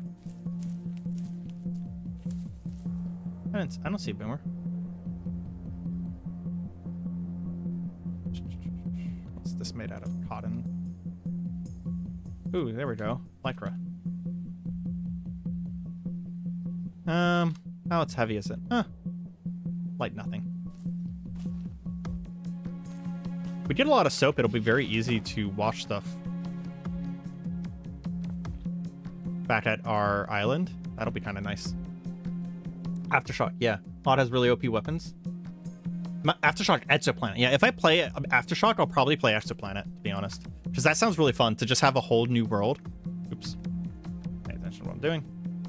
How close are we to the next level? When running? 1,000. We'll do that.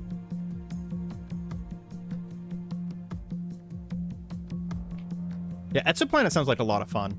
A lot of fun.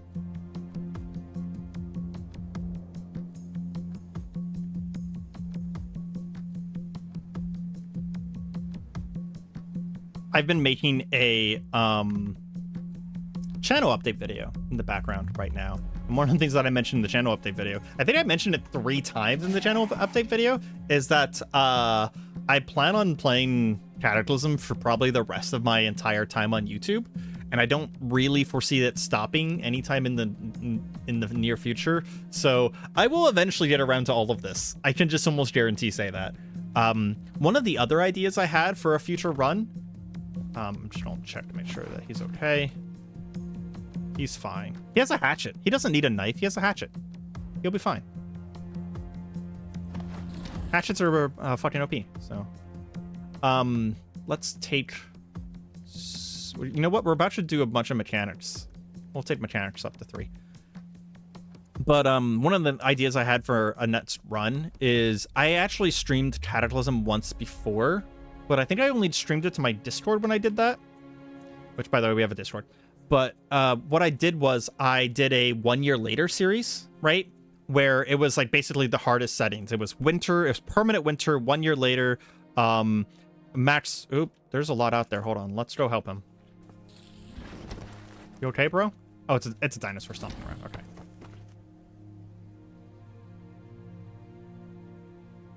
Rycon did a challenge series of Exoplanet. I might look at that just to see, like, I might watch just like the first episode to get an idea. So I like Rycon's videos. But so I was thinking about doing like a 1 year later, and then because 1 year later is so hard, and I was going to do like 2 times zombies, right? It forces you to not live in the cities, and I was going to start with a start that I would normally say is too powerful. So I'd either do like Bionic Assassin or something like that, where, you know, it's a start that I would normally not do because of how strong it is, but it's actually underpowered for how difficult the actual start is. I actually have some screenshots on my Discord of what it looks like whenever you do this start with surrounded start, and there's one screenshot of over 75 zombies within sight range of my start, and 60 of the 75 zombies were tier 3 evolved zombies. So like Hulks, there was acid spitters, there was all kinds of crazy shit out there. There was shocker brutes, like all kinds of things out there. It was wild. Oh, you can take pictures in game? I didn't know that. That's really cool. Can you do that just with like smartphones? I should be reading a book while doing this. Oh, you know what? That's something I haven't done. Maybe that's the next thing I do is do mutation stuff. Because I've done a mutant run in my own time, but I've not done a mutant run, like, I've not gone very far in a mutant run. On Exoplanet, the cold was the biggest killer. The whole planet's frozen? That's interesting, actually. Oops. I need to eat and feed myself here. Get some multivitamins. We're a little bit too low on food and stuff. Wait, did I accidentally read through the night? God damn it. I'm sitting here talking to you guys, and I accidentally read through the night. It's 6 a.m. now. Oops. Bone plate Saurolophus. It's hostile. Correlated dinosaur corpse. Yeah, so that's a zombie dinosaur. We were trying to just wait till nighttime. It is no longer nighttime. Normal zombie. I think we can eat cattails.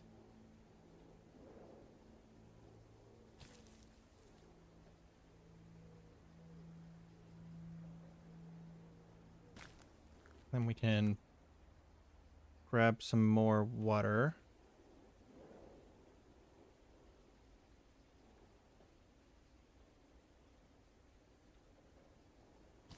Okay. Photos are described in detail. It's awesome. That's really cool. Take a selfie with your phone. Do I have a phone? Whenever I activate it, it just automatically goes to light up the screen. So that might not be a thing that I can do in this version. Maybe I need a smartphone? Yeah, there's a smartphone on the ground over here. I'm curious about this now. Has enough battery.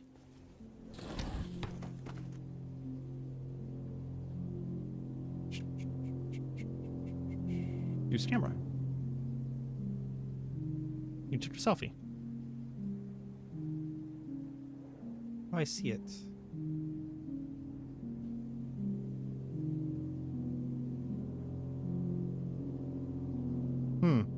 How do I see where the use camera? List photos. This is a photo of Aiden. Aiden stands on a floor nearby a firefly terrarium, a counter, and a wooden stool. Oh. That's cool.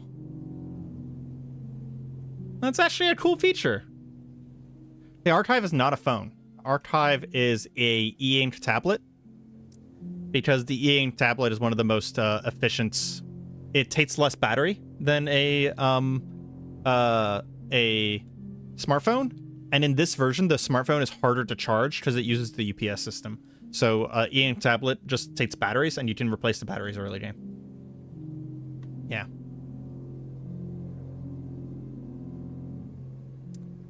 Late game, I do agree that cell phones are better because they do more things, right? But it's really hard to replace the batteries on cell phones early game.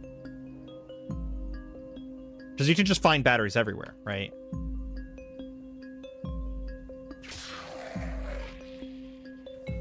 And this guy is just like murdering the countryside. Are you okay? He's fine. Must be the hooves.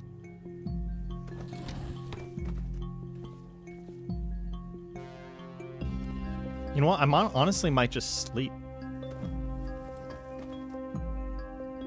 We'll set an alarm for 9 hours from now. Just to make sure that we're not tired. I read with a laptop wired with my truck.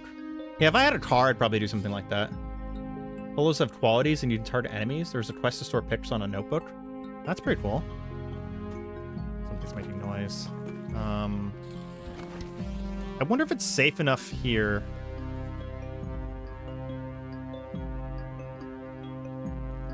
I think the answer to that is no. Headed Pachycephalosaurus. Bipedal dinosaur corpse with a hard-looking domed head. Oh, it's one of those head butter dudes. Okay. He looks like he's relatively slow. Goodbye.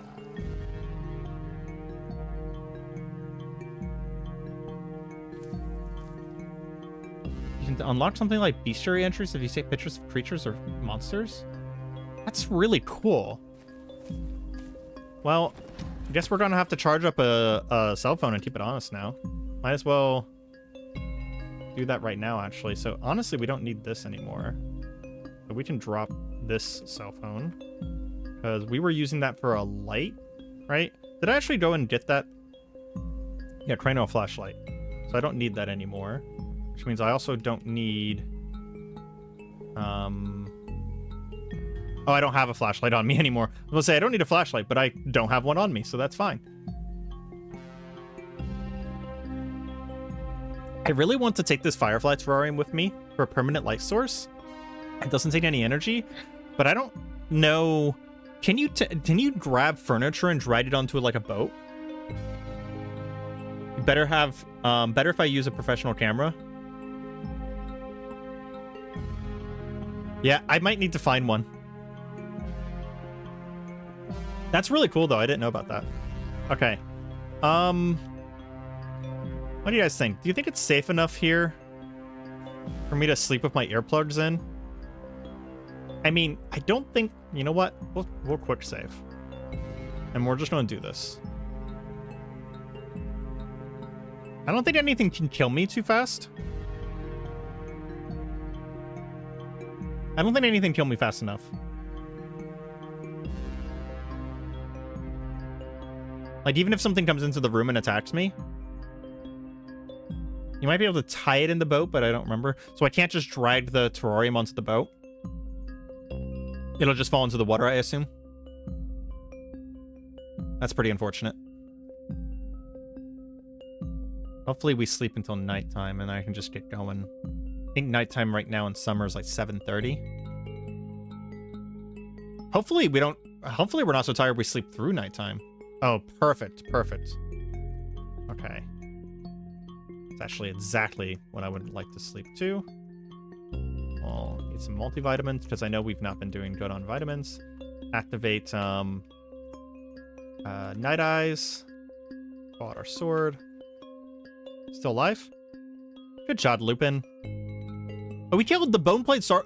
Holy shit, this guy's OP! He killed the Boneplate Saulophilus. Whatever. Sauropod thingy. Let's get some water first.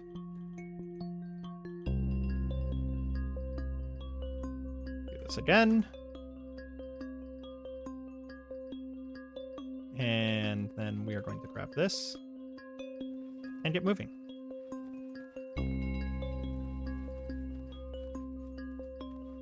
I'm going to turn safe mode on. Okay. So I'm going to mark the map so I don't lose track of where I'm going. That's not necessarily the path I'm taking, but... Okay, is there any major threats that I remember? There's a Meadow Towers over here. Meadow encampments. So we do want to avoid that. We want to be on the road as much as possible because... it goes slower out in the dirt, right? You can buy, activate, and drop an ever-burning torch. Yeah, I know about that, but I like the terrarium better. Maybe some barbarian rage is what's after what happened to his rabbits, or find an atomic lamp. Yeah, the atomic lamp and the those are options, sure, but I want the Firefly terrarium. I like bugs. Bugs are cool.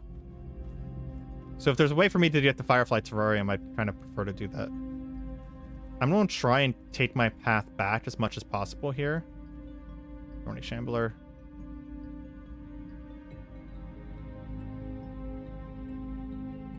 That's dead. Just because I know it's not going to be safe, Wandering Hordes and all, but it does mean that we're not going to find any new threats. And we'll avoid exploring too much. I did check if I can uninstall the terrarium, and there wasn't any options in the construction menu, unfortunately. It's the first thing I checked, because I was just like, that'd be really cool if I could. Man, we've done so much and come so far since we last did this. Like, I'm just so much less worried about running into a horde of zombies this time around.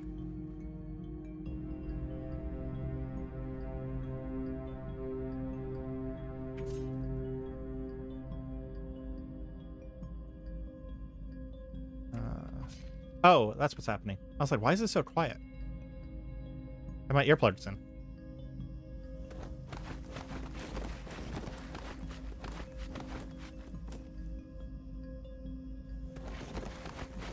I think I was focusing on going down back alleys last time. That's why. Dude, we just exploded that guy into tainted meat. Holy shit. That's why my path looks weird here. Oh, yeah, that's right. I was like, where did we go? We went through this building.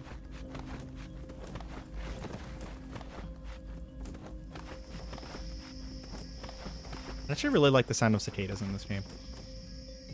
It's kind of like a nice little relaxing thing in the midst of all of the chaos. We're not going to be hitting any of these buildings, because again, chill stream. We're not going to be, is this repaired? That's a recycling bin. It doesn't have wheels.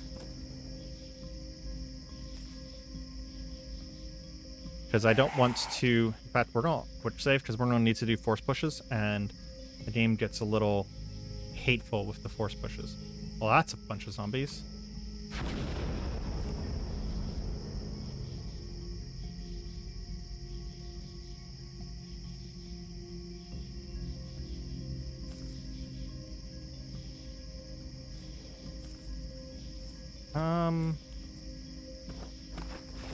They're distracted. Can I just walk away? Yeah.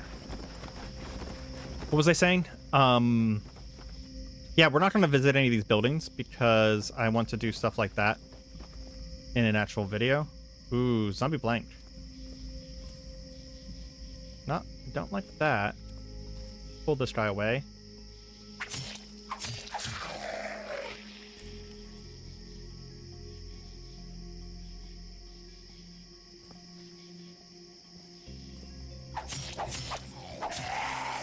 Go. Zombie blank turns off our powers, so we definitely want to be careful. That's the blanks and the things that are like them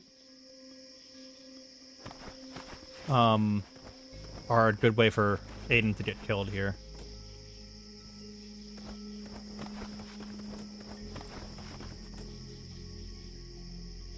We can probably go through this alley down here.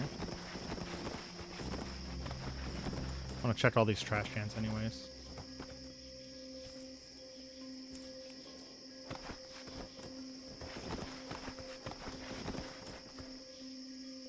Pretty close now. I'm gonna start getting... You guys are actually gonna start seeing the thing that I see every time that I normally cut out, and that is the fact that the sim speed sucks where I live. And it's one of the major reasons I decided to move. Because all those zombies we found in the basement really fuck with the sim speed.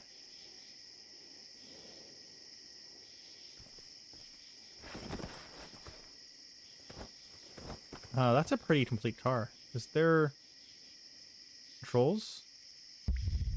There are. Controls right there. Let's hit remember vehicle. And then controls. The run that I started as the Earth Shaper martial artist. I mean, that's a pretty powerful combination.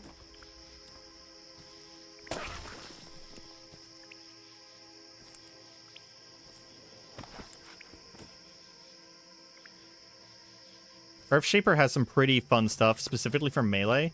And whatchamacallit does too. Stormshaper has some really fun melee stuff as well. I've often wanted to do a Stormshaper martial artist because Stormshaper, they have this thing where you can turn your fists into electrified weapons. And I think that would be really fun. You just have, like, lightning punches. I'm gonna gather these strawberries real quick. Because I'm gonna need food. I don't think my apartment has food in it.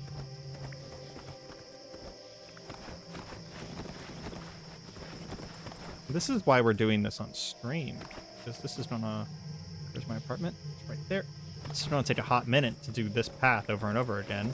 So we're not gonna be able to bring everything with us in one go.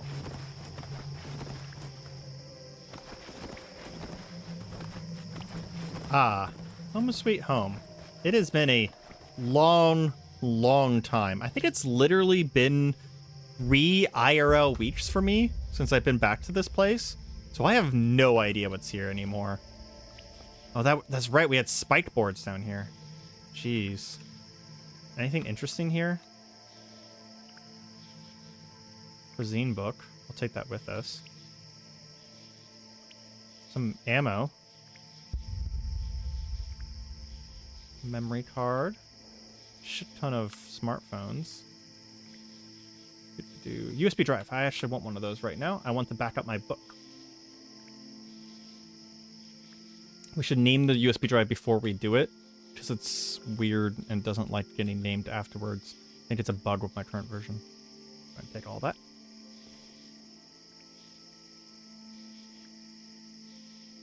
Get the spike boards back? I don't really need to. They're really heavy, and they're very easy to make.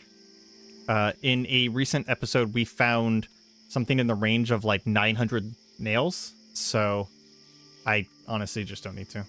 It's a good idea, though, but I'll take the cigarettes. More cigarettes. Cigarettes are like $1 a piece, and they weigh basically nothing, so. Okay. So what I'm going to do is we're going to make a pile, like right here outside of the house. And we're going to put everything that we think is super important to bring with us out here.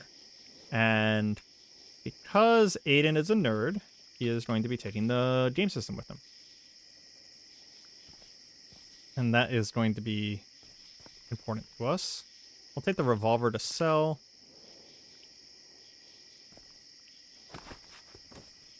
Do we have any food here that we care about? Clean water is not a big deal.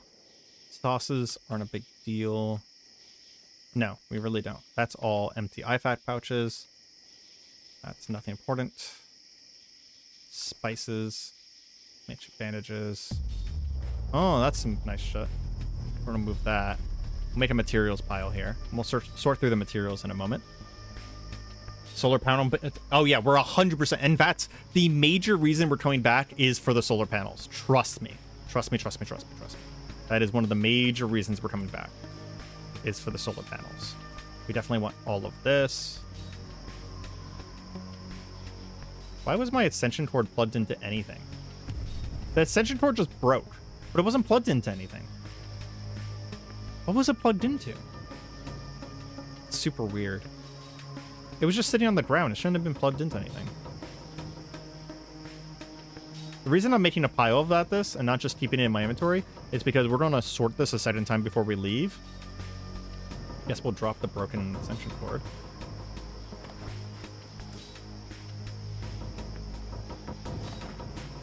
We'll go through that a second time before we leave and make sure that we don't take anything with us we don't care about. Chef's knife is nice. Clamp has a unique thing on it. Curved needle has a unique thing. Yeah, curved needle quality. Trenching tool. I think we need... We have a hacksaw. Hammers have a unique thing. We don't need a hatchet. Metal file set. Miscellaneous repair kit. Porter Mestel. Mestel and Porter. Pliers. Sandpaper screwdrivers, adjustable wrenches, socket wrench, soldering iron, steel awl, vacuum sealer. I think that's everything there.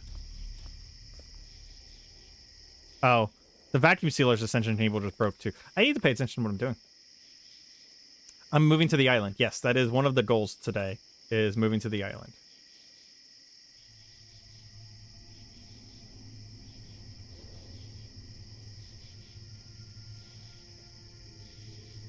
We're going to go ahead and favorite some stuff to make this easier on myself in the future.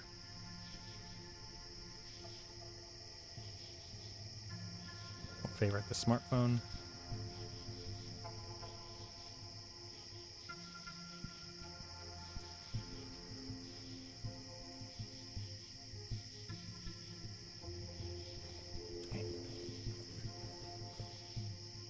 What's your favorite character so far? Aiden, for sure, to be honest. I have a solo character that I played that I like a lot as well. But Aiden is my favorite character that I've had.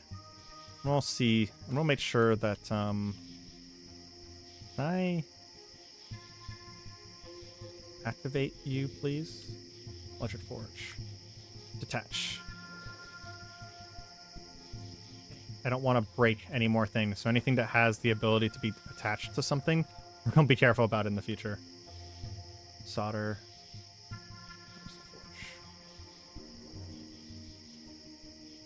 I actually don't need the hatchet, Daniel. We have a woodcutter's axe back at the island.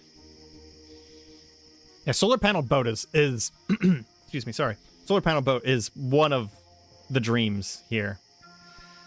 It's tempting to take a standing lamp with me, but I think it's probably going to be too heavy to be worth it. I can probably get standing lamps for houses from houses that are closer. Kevlar is a pretty big thing. What's a bimetal thermostat? Don't care. We're only going to take things that are important here. We don't need any iron. We can find that closer. Don't need any copper. We can find that closer. We're just going to take rare stuff. At least stuff that I know is rare. I am going to take the thread, mostly because it's not heavy and it's a pain in the ass to get more. Especially heavily Kevlar, for sure, for sure. We don't need medical stuff, as weird as it is. Nails are going to be annoying to get where we are. Same thing with nuts and bolts. Leather. Leather is arguably easy to get, but annoying to get. Power converter. Electronic recipes. Probably not going to happen anytime soon. Metal fittings. These are all very easy to get. Solder, for sure. We're going to go through solder like crazy. Super glue, tin, thread.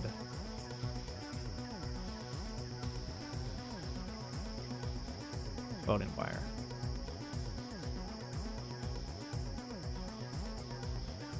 Okay, the last things we need is the batteries and the solar panels.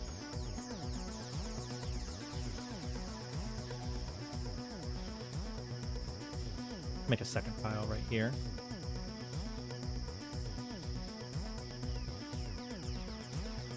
Again, I'm going to resort this and make sure that we're not taking anything that I've changed my mind on once we get to the end here. Okay, what do we have here? We don't care about anything in that pile. Oh, that's so many guns. Fuck. I want all of this just to sell it? That's annoying. So many books, too. I want to sell all these books. Yeah, this is the part that I knew was going to start getting harder to decide on. Making backpack. USB backup. Do we have that other USB on us still? Or did I already drop it? I think I already dropped it. I do want to back up my... Can I use this again? Manage internal storage. Use what? Copy from device to the card. Cool. I have my backup again. And we're going to press V to insert. And we're going to insert into our gallon bag. Make sure that the USB backup is in there. And the smartphone.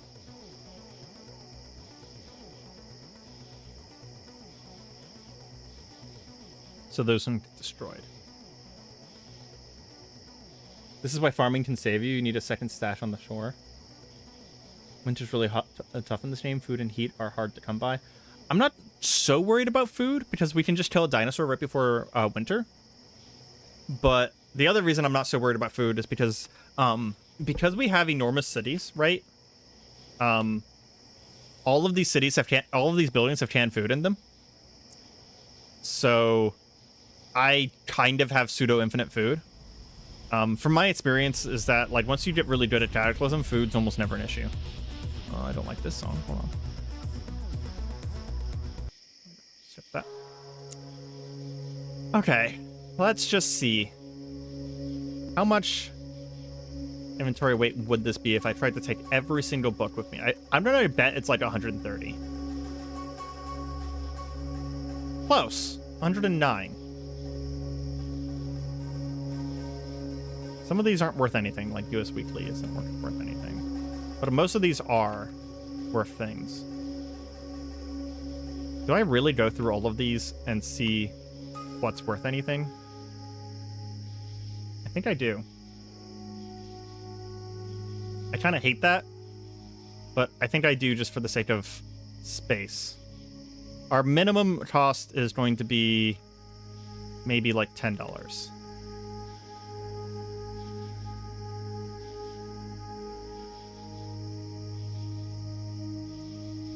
Oop, shit. It's really annoying.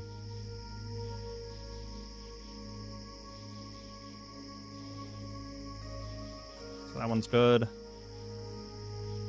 one's okay. Most of these aren't worth anything, so I'm glad I'm not taking all of them, to be honest. Like, they're not worth anything compared to the weight, is what I mean. You Bowsane, you support buy board games? Yeah. I think I also need to pay attention to books that are like graphic novels. I think he buys those as well, so we need to make sure we buy books that are stories, right? Bring books that are stories.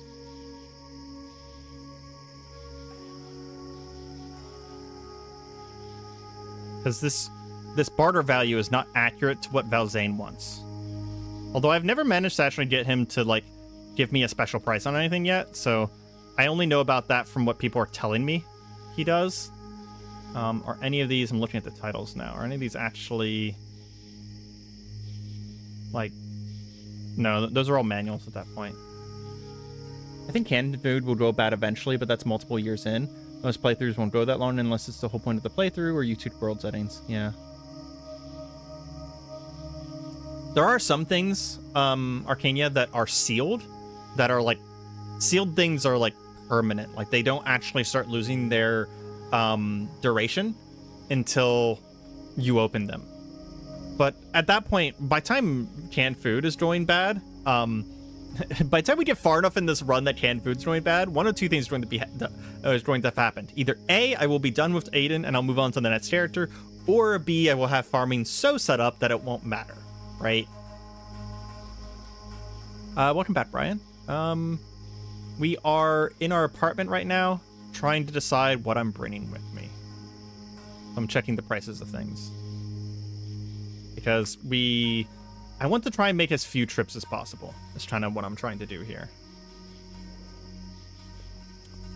I'll start using this menu instead.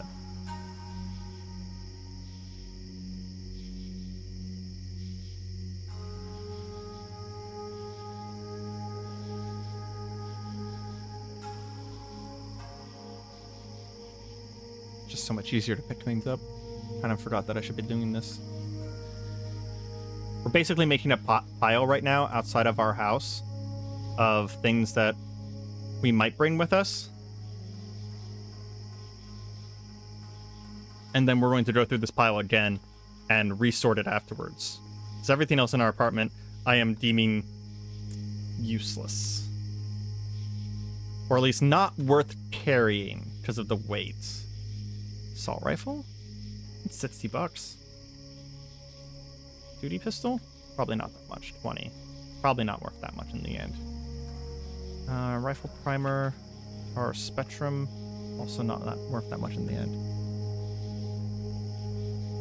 Find a frozen lab. You can freeze dinos and have infinite food. Yeah, that's true. Frozen labs are super freaking dangerous, though. Super freaking dangerous.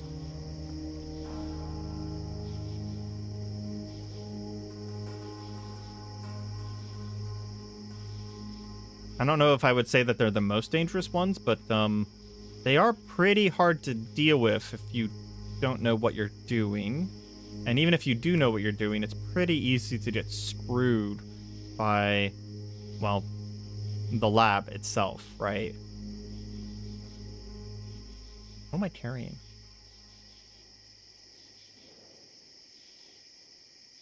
Why am I suddenly... I thought I dropped everything. There's so much more weight all of a sudden. That's super weird. Nope. On this one too. This is way too loud.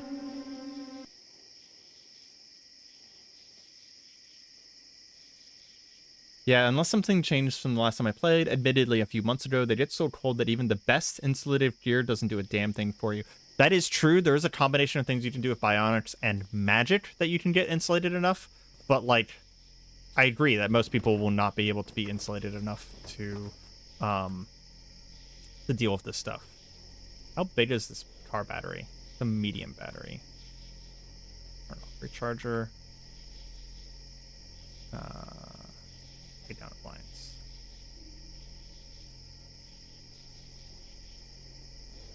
How big is this? Oh, 65 liters? How hard is it to make a battery box again? Disconnected battery box is 1 battery charger, a wooden frame, and some solder. That's really not hard to make. I think I might just not bring that with me and just make that when we get home.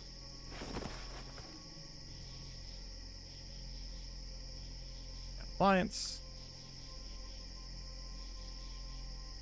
Pseudo-infinite nature of the physics labs is far more dangerous than the frozen lab. Yeah, I can agree with that. Physics labs is one of the ones I haven't fully explored, though, so try and avoid too many spoilers, I guess, there. I'd love to do one of those sometime soon. Yesterday I played the CDD, and after a few in-game days, it said something along the lines of eat healthier. What does the game consider healthy? I can't show you very well because it's off the right side, but there's a vitamin intake thing here. So if you take multivitamins every day, just like take 2 or 3, it'll eventually say vitamin intake enough and iron and stuff like that enough. If you do that, that's generally enough for you to do it. The other thing is that whenever you're eating food, avoid things that give you too much negative joy, because that will, or negative health. Those will override your vitamins as well. You also need to be eating enough as well. You need to be matching your calories as well. And once you eat enough healthy, you'll get lifestyle feels great. And that actually just gives you some really nice benefits, right? So exercise, vitamins, sleep, and not ingesting poison just slowly increases it over time. Somehow I never considered using a frozen lab for storage. Yeah, it's a cool idea. I have sadly seen it done before, so that wasn't a new idea to me, but it is still just a cool idea either way. There we go, car battery. Okay, we're going to wield that and pull that out. I knew that I had a real car battery somewhere. We'll go ahead and drop that here because we're definitely taking that with us. I think I need the inventory space for the solar panels, so we're going to drop some of the stuff that we just picked up. Non-spoiler tip for the physics labs: be damn sure you have a way out before you venture too deep, as you can and will get lost. Good to know. Yeah, I found a physics lab in a solo play, but I kind of got barred near the entrance. Teleporting is the ultimate way to escape labs. Well, that's unfortunate because I'm not going to have teleportation with this character. Probably ever. Okay. Here's a question. Do we take the Raincatcher with us? Tarp Raincatcher. 8 pounds, 4 liters. That seems reasonable. Just don't want to make a new one. Disconnect. Take down appliance. Oh my god. Hold on. I need to check my phone. I have gotten like 12 messages. What the hell? What is this about?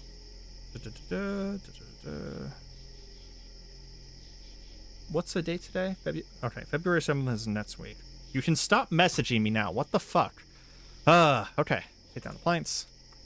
So, a work thing is trying to tell me that I really need to do something literally next week. And I'm just like, no. Wait, why can't I take it down? Full bolt turning 2 or more. Okay. We have that downstairs. It's just not within range. You can tell the scrolls from Forge of Wonders. That's a good idea. Well, no, the scrolls don't work like scrolls. I'd have to learn it, and that's Magus, and I don't plan on learning Magus.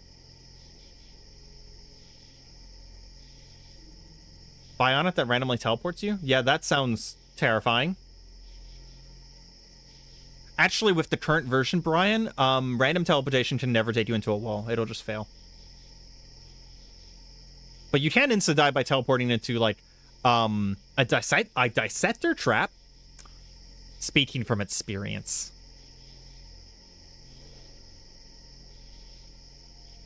I've tried that before, using the scrolls. It doesn't work. If you just use them, it just tries to have you read it.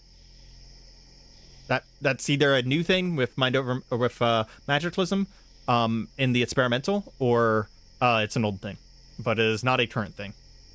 Because I actually tried to do that with Vellum, which is... Vellum was using the exact same version as this. I just slightly updated it, but this is still 0.8 stable, essentially.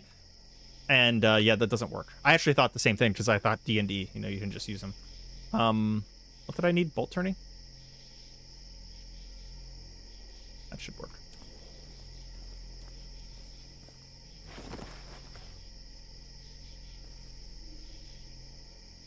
Bolt turning 2. Gosh dang it. Talking and doing this at the same time is canceling out my brain. Bolt turning 2. Bolt turning 2. Metal faucet? No. Adjustable wrench? No. Socket wrench set? There we go.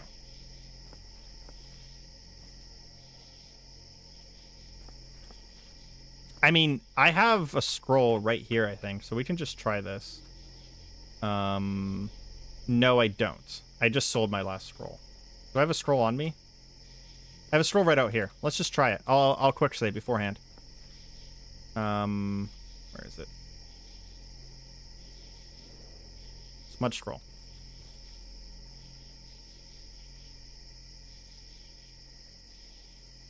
Go to activate menu. Yeah, so the only action I can take with a scroll is learn spell. That's it. Yeah, it's the only action I can take. So there you go.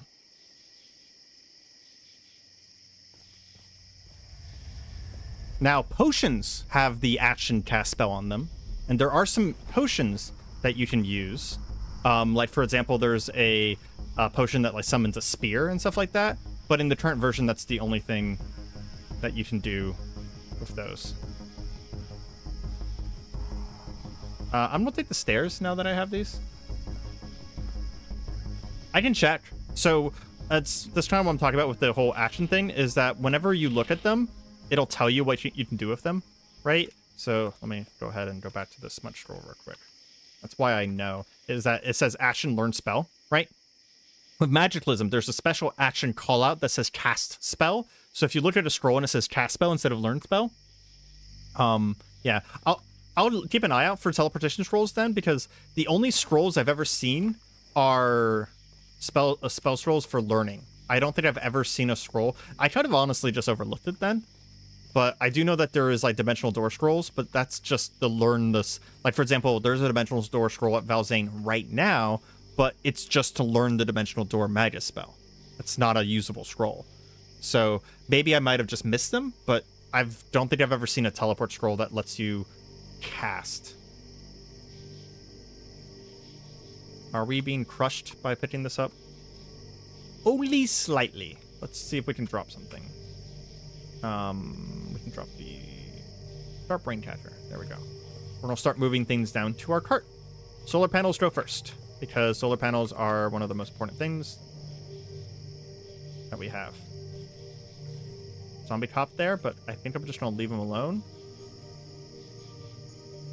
Okay. So this is inside the... Oh, we don't need the ores in here. We'll make sure and get rid of those in a second here. Where is... Excuse me. I think this works. You put your phone in... Yeah, there we go. You broke another extension cord. Gosh dang it.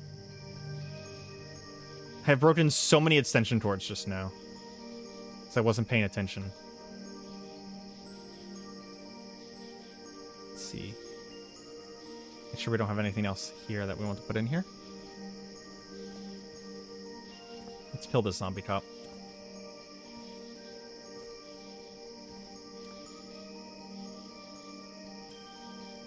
I don't... The bug often happens whenever I push something that has items, push a spot that has items on it, so I'm trying to avoid doing that. Synthetic fabric. Block. Block sells for like nothing. Oh, expensive. How heavy is the thigh pouch here? Pretty light. I don't think I'm gonna worry about the synthetic fabric right now. I'm gonna worry about getting my solar panels to the other house.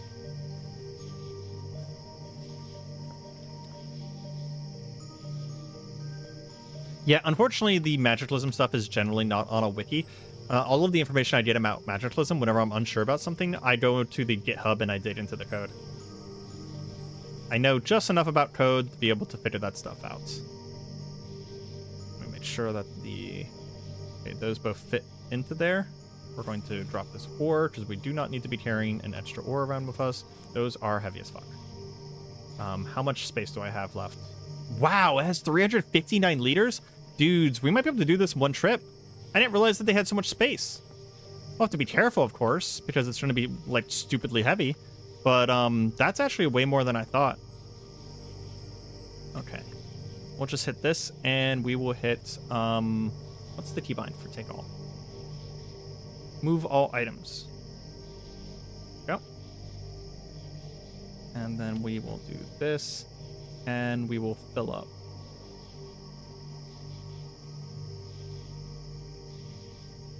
I was taking a second to figure out where the hell my weight capacity was. You have to buy it from Balzane or the librarian. Can't remember which one. There's boots that cast escape. Yeah, it is random teleportation. Yeah. There's also the long walk boots that I'd love at some point. They increase your movement speed by a pretty insane thing. Oh, workbench. Yes. Yes, yes. I don't know about freezer. That might be a little bit harder to do. But workbench is a good call. Turn on our cranial flashlights. Can we deconstruct this? Simple furniture. Yes. Very good call on the workbench. Very, very good call on the workbench. Workbenches change how fast you craft things. It's a big deal. Flashlight back off. How heavy is this workbench? 47 liters? That's not too bad, to be honest. We're very overweight right now. We need to really make sure that we don't fight when we get down here. Can we fit? Put it in the trash can. Fuck yes. Okay. Let's go ahead and say trash can. And then we'll start putting stuff over here. Is there one for all of a certain things? Move item stack is M. Shift M. Okay.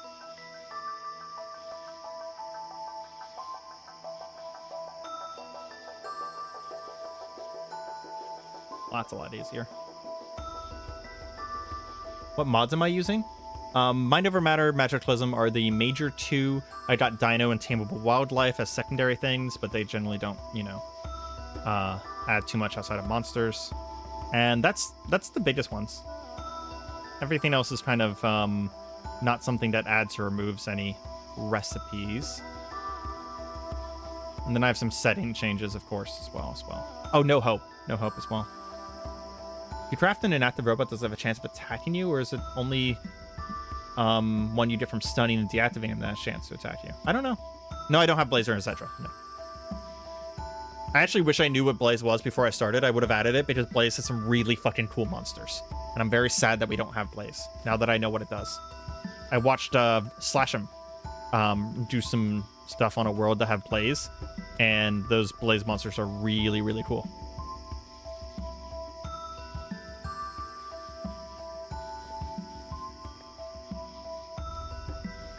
Yeah.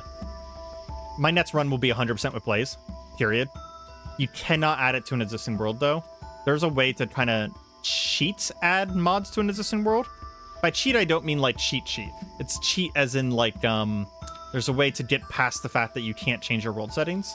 It's a little dangerous to do, and I don't really suggest it, but if you really, really want a mod and it's not going to affect things, you can do it. It basically involves directly editing your files, but Blaze is one of the mods that would break my world, I have been told, if I added it later. So we're not going to do it right now, but my next run will be 100% with Blaze, because it's just a really freaking cool mod. And I do plan on doing a little bit of a solo run first to make sure everything works with Blaze that I want to do, but yeah. I do back up my save every once in a while, Brian, so there is that. If we do lose, we're only ever going to lose like a week or two if we do lose Aiden. But yeah, there's stuff for that.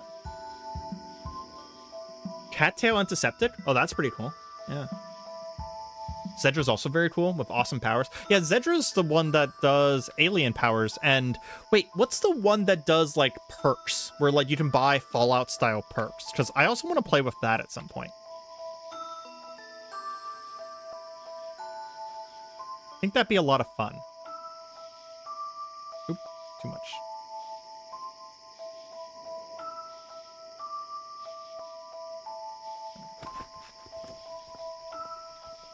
I think it's bombastic perks? Question mark? I don't know. Mod's very overpowered. Well, if I did bombastic perks, I might be able to find a way to do it in an interesting way without making it overpowered. Maybe, perhaps. I just realized I could put up my MP5 because I don't have any ammo for it. So it does not matter. Wow, I can't believe we're going to get most of this in one run. Where are we at? We are at 145 out of 359. So at least on the leaderage, we're not going to run into a problem. Is there a point when... Ah! Yes! That was something I just thought to check. We have run into... the issue that I just thought about is that we don't have the strength to pull it. So what we're going to do is we're going to clear out a space here around... where we have the cart, and we're going to bring everything else down. So I wonder how much weight we need. I'm going to bring it down to 150 and then try again. One thing to keep in mind is that I can't put it all in my boat anyways, right? Okay. We grab it now. We strain, but we can move it. Okay. We're going to bring everything else down just to make our lives easier in the future.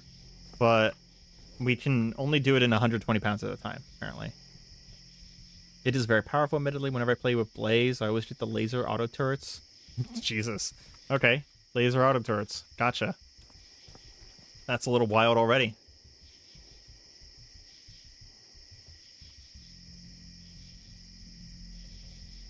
Oh, I didn't put everything down. I still had a bunch of inventory. You know what? I don't really want to leave anything behind. I'm a little bit of a pack rat when it comes to Cataclysm. I'm normally not, but when it comes to Cataclysm, it's like everything's useful, sort of. So I think I'm just going to take everything with me, and we're just going to make a couple trips.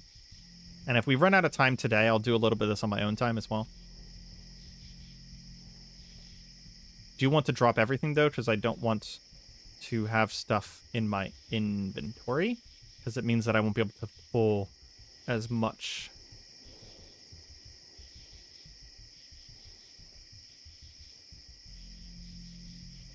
What am I carrying? Oh, rifles. That would do it.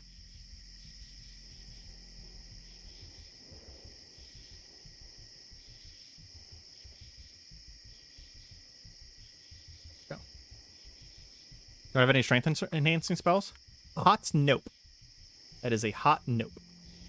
I have wind running and knife shot. And I don't have the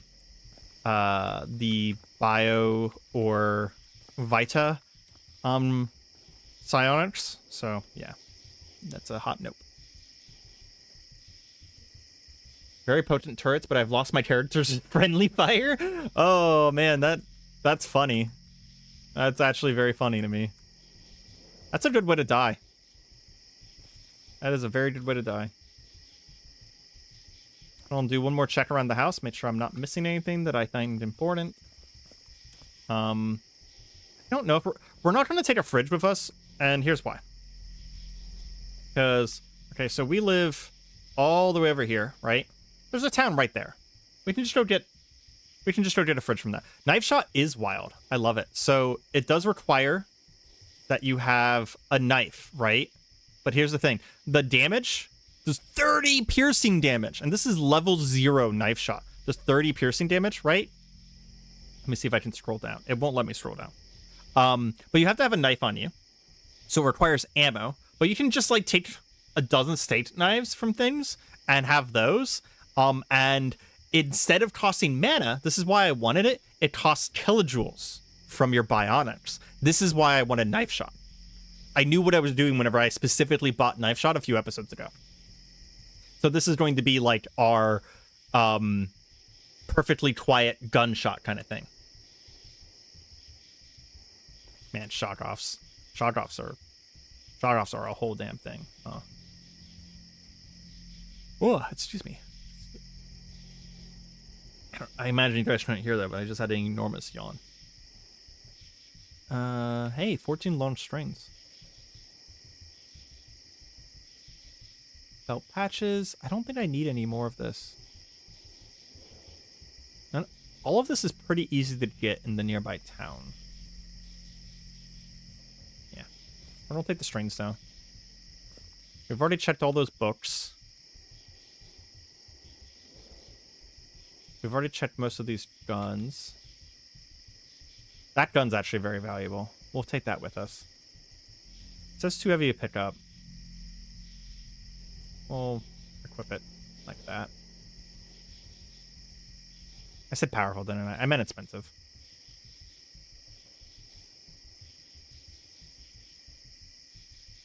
Like testing monsters against each other in an arena to see who's stronger. That's pretty fun. How do you do that? Oh, there's a propane tank. I want that, don't I? That's for metalworking. Okay. We're gonna put the gun downstairs, and then we're gonna bring the propane tank, and then I think we're gonna be done. On safe mode so I can move a little faster here.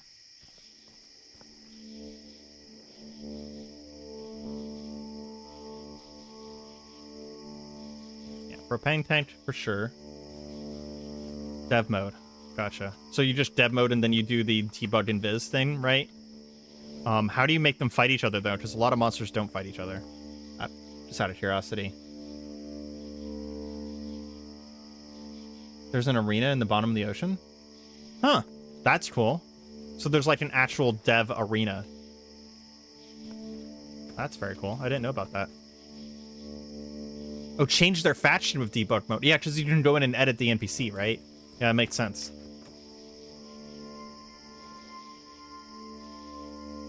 You guys want to know a secret, since you guys showed up to the stream? And I'll edit this out of the video. Oh, you make your own arena. Gotcha. I can tell you guys a secret. I can tell you guys how many times I've save scummed for Aiden, if you want to know. I won't tell you guys if you don't want to know. But I'm also going to edit it out of the video, so only you guys would know. There's no way I'm telling people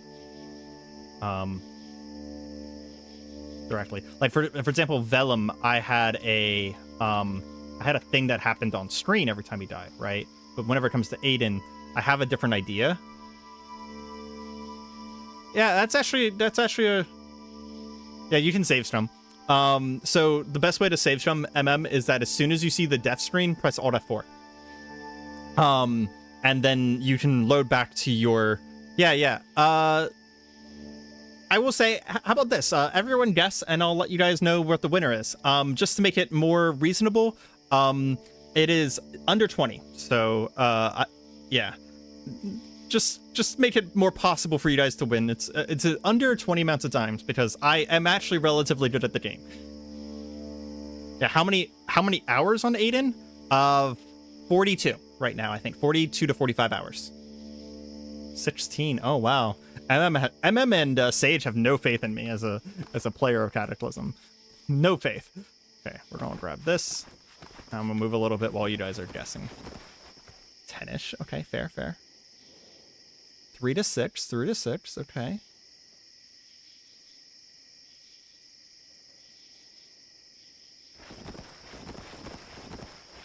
I will say there's going to be one death that I'm not counting, but that's because the game broke. But I will count every other death. I'll be fair about this. There is one time that the game actually just murdered me. I will tell that story though. It's about understanding. Well, keep in mind, Sage, that I played this game for 300 hours before I started Aiden. So Aiden was my experienced character. But no, I do understand it. So it seems like everyone who's going to vote has voted. So I'm gonna see if anyone got it correctly. Let's see. 8-3. Arcania guessed. I died 3 times. 2 of the times were instantaneous at the beginning of the game. So my first death on this character, if you go back and look at the video footage, you actually can find it if you pay attention to my stamina in the top right corner, okay? I am fighting a zombie soldier in the apartment on the 3rd or 4th floor, and I'm talking about how lethal this fight is, right? And if you watch my stamina, in the middle of me talking, my stamina will go from completely 0 to being filled about 10% because he killed me and I had to save scum and there was no way out of it because he grabbed me, right? So if I tried to get out of it, that's what killed me, right? I tried to get out of the grab and I didn't have any stamina for force push or to break through the grab, and he just murders me, right? I got stunned and then the infinite turns, negative turns things happened, right? And then I just died. Pay attention. I'm actually moving around now. The second time is, again, in the apartment when I was fighting the Dissolute Devourer. And I wasn't paying attention to what I was doing, and I jumped off the apartment complex. That one you can't find in a video because I save scummed quite a distance. That one, I jumped off the apartment complex by accident because I was trying to like lead him up and down, right? Up and down the stairs, and I pressed left too many times, and I like reached over to take a drink, and I just jumped right off the apartment complex. Because sometimes I move a little bit too quickly, and I press buttons before I read what the menu said. So that one was just a whoopsies, and I was like, I'm not leaving a whoopsies in. And the reason I got rid of the soldier one was because I'm like, this is so early in the run that I do have a cool storyline thing. For if Aiden dies in a cool way, I will leave it on screen, and then I have a thing that I'm going to do as like a story thing. Think Wolverine. The third death was a little bit more recent, and it's not what you would think. You'd think that maybe I died to like the soldiers, or I died on the aircraft carrier, and no, I actually never died. I never died in any of those situations. Those were completely fair fights. I never died in any of those. No. What I died to was the stupidest fucking shit ever. Sage just guessed it. I drowned. Whenever I went to the first, the water research place, I stepped out into the water with all of my gear on, and I sank to the bottom of the ocean and drowned.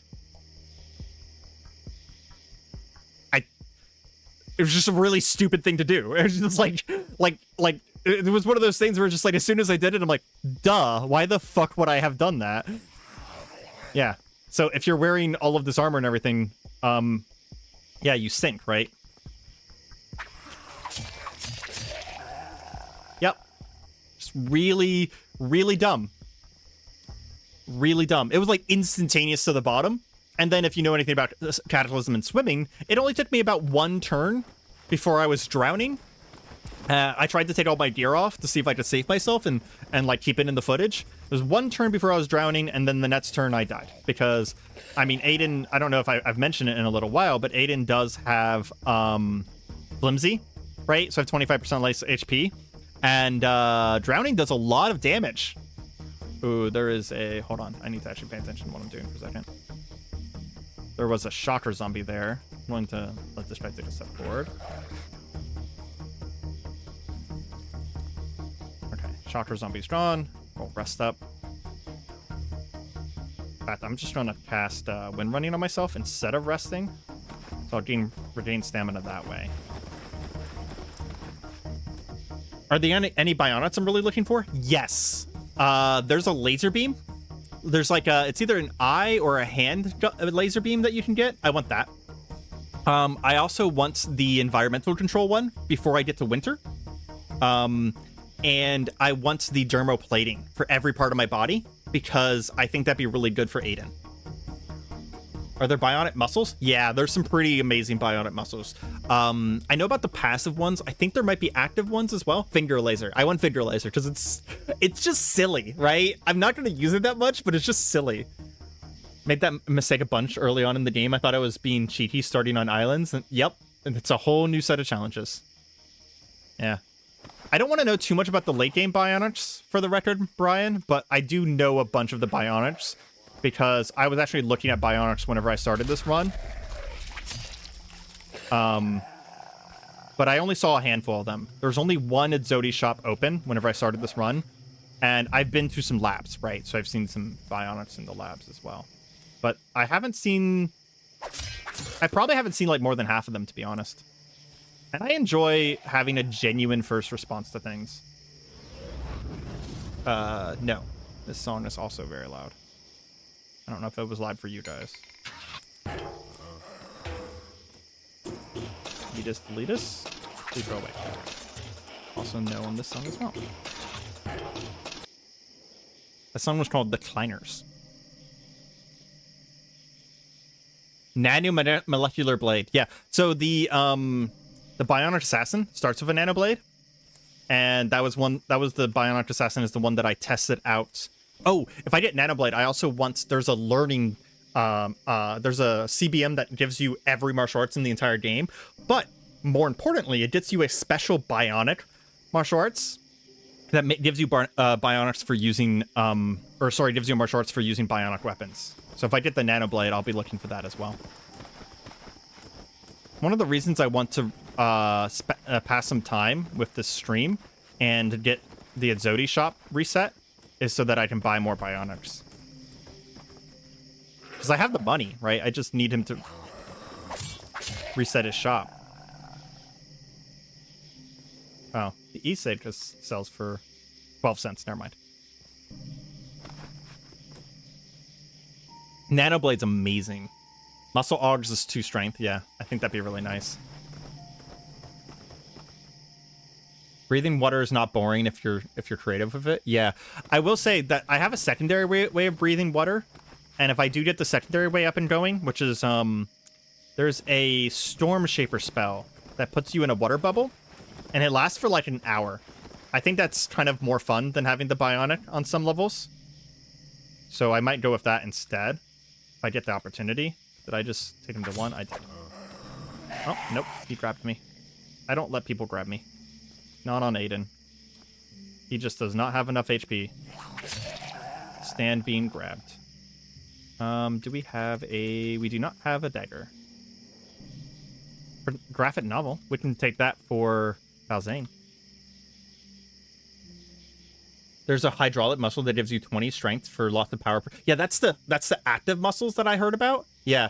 Can you install as many bionics as you want, or are you limited in slots? Okay, so there's 2 answers to that Sage. Yes, you can install as many as you want. However, the second answer is that having a certain number of bionics does actually interfere with 2 things that is important to Aiden. One, for each thing that I have that increases my max mana or my max power storage, it lowers my maximum mana. Okay, so for each point of power I have currently, right? So I'm at 350. That lowered my maximum mana by 350. The second thing is that if I ever want to do mutations and bionics take up similar slots, and if I get like an arm mutation, it'll knock all my cybernetics out of that slot. However, that part does not matter for Aiden. I do not plan on mutating. I like Aiden becoming a bionic monster, not a literal monster. That is one of our goals on this character, is to become a bionic monster. In case that hadn't been obvious. Wait, I lack the strength to move. Oh, because I'm in pain. I think that moving the trash can, straining on moving the trash can, had been slowly causing me pain. And I honestly hadn't noticed.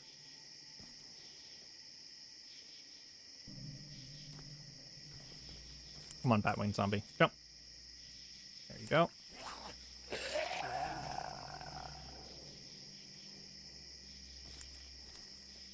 Yeah. Oops. Do I have some terminal? I do. Mana mutagen? Yeah. What is the story behind the black hole avatar? I like black holes. That's really that simple. Can you just imagine the water flowing all over you as your spell ends? Yeah, I can imagine that, because I ran that exact situation happening to my players in a D&D game once. Uh-huh. Does pushing or pulling make any difference? I don't think so. It does matter that I'm going across the dirt. That makes it worse. If I kept to the roads, it'd be better. That's why your world exists. No. They wanted a place hidden from God. A place hidden from God, apparently. Random music is random. Skip that. There's also a bionic that makes me ignore pain, which would be a great situational thing for Aiden, but it has really bad side effects, if I remember correctly. Grabbing only after the first date. Careful where I move the trash in. Yeah, I'm aware that I'm making it worse, but this is also safer.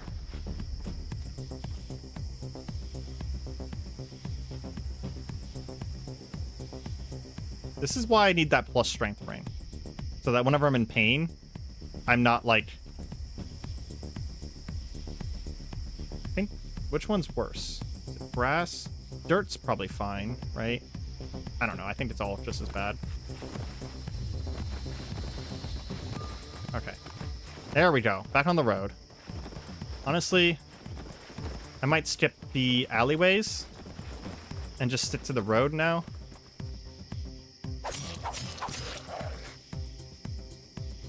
I am going to get my strength back, though.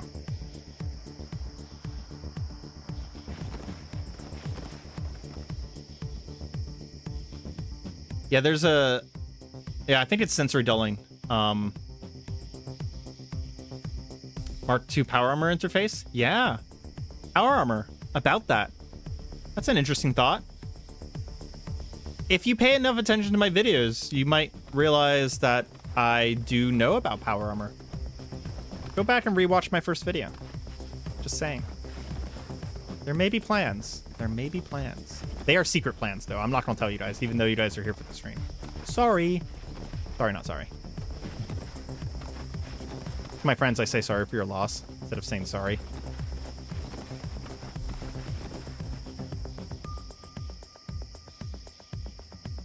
Yeah, I kind of figured that you were looking at the list of bionics. To be honest. Okay. God, I'm so glad I did this on stream. We are currently 2 hours and 45 minutes into doing this, and I've only done one cartload. Jesus Christ. Although I will say that this is going to be pretty easy from this point on, because at this point I just have to basically cross a bunch of ground. I'm going to have to do some of this off stream, though, because it is 12:27, so I have 30 minutes before I have to end stream, unfortunately. There's only a few ways to find power armor, and most of them will kill Aiden in his current state. Yes, correct. I know about one of the ways to get power armor. I know how to get the mind over matter power armor.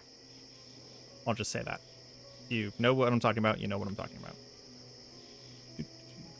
Let's go ahead and start loading some stuff into the boat. The biggest issue we're going to have here is that I think the boat is the worst culprit for how much I can put into it at once. This is going to be the limiting factor, how long this takes. But it's pretty safe from this point, so I can kind of just take my time and do multiple runs of this. I personally don't mind passing the time. Two things that are going to happen by me passing time, and I actually want both things to happen. One is that a few more zombies will probably evolve, and two is that shops will... let's keep an eye on floats. And shops will reset, which I also want to happen. So, what's the funniest enemy to fight? The giant frogs that grab you with their tongues from 20 feet away. No question. The key is the most. The thing is most. That means. Yeah, there is a way. I agree, MM. There is a way to get power armor, but most of them will kill me, and I don't want to try them right now. I think it's more fun if I try them later. You can butcher things if you get the autonomous surgical scalpels. That's really funny. Not really his style, though. Maybe not. There is one I could cheese, yeah. I have not found a trans-toast facility yet. I've actually never found one in any of my playthroughs. I am not currently processing charcoal. That is a great idea, Sage. I will do that when I get back. That is a top tier idea. Folding panel. Where's the other folding panel?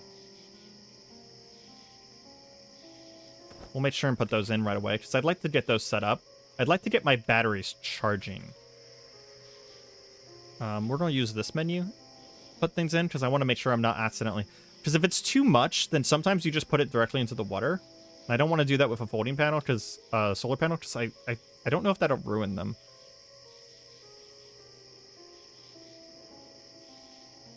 Yeah, okay, that fits. Good. I don't have to worry about anything else. Tailor's kit. I'm trying to make sure I load as much as I can on here, because I'm going to have to go back, right? So I need the carrying capacity.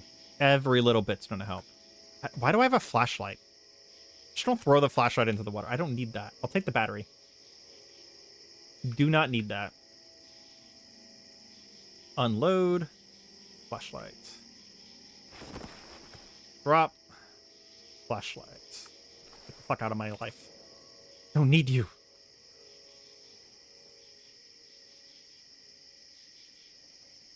Drop those. And battery. Should be building major crafting area. Yeah, I have some base building plans. I do like separating things out, though. That just helps my brain. Monoblade is better for butchering than the surgical scalpels. I think the monoblade makes more sense, too. Like, I can see Aiden liking Cyberpunk. Read a visitor pass. Yeah, I do know, but I haven't found a visitor pass. But yeah, I do know about the visitor pass thing. It'll put it on my map somewhere. And if it's not on my map, then it'll actually spawn one, I have learned. Which is cool.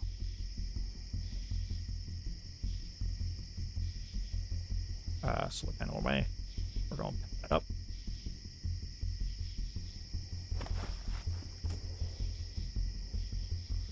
Is there enough space? That's 10. This is 50. No. There is not enough space for the solar panel.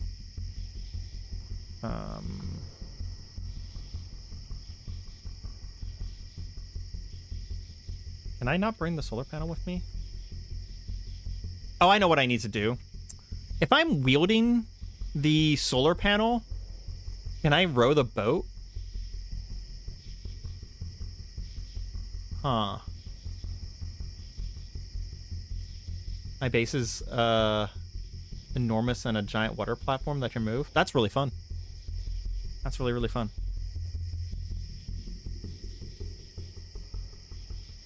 I can install a container on the front. I actually don't have I don't have a steel beam to make a large enough container, and these wooden containers only have 30 liters. I got a yes and a no. Okay, so we're just gonna have to try in a second. We'll put everything else in here though for now.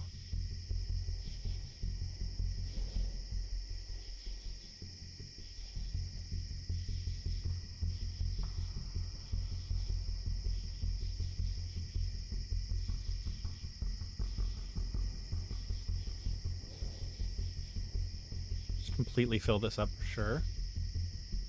Soap bars.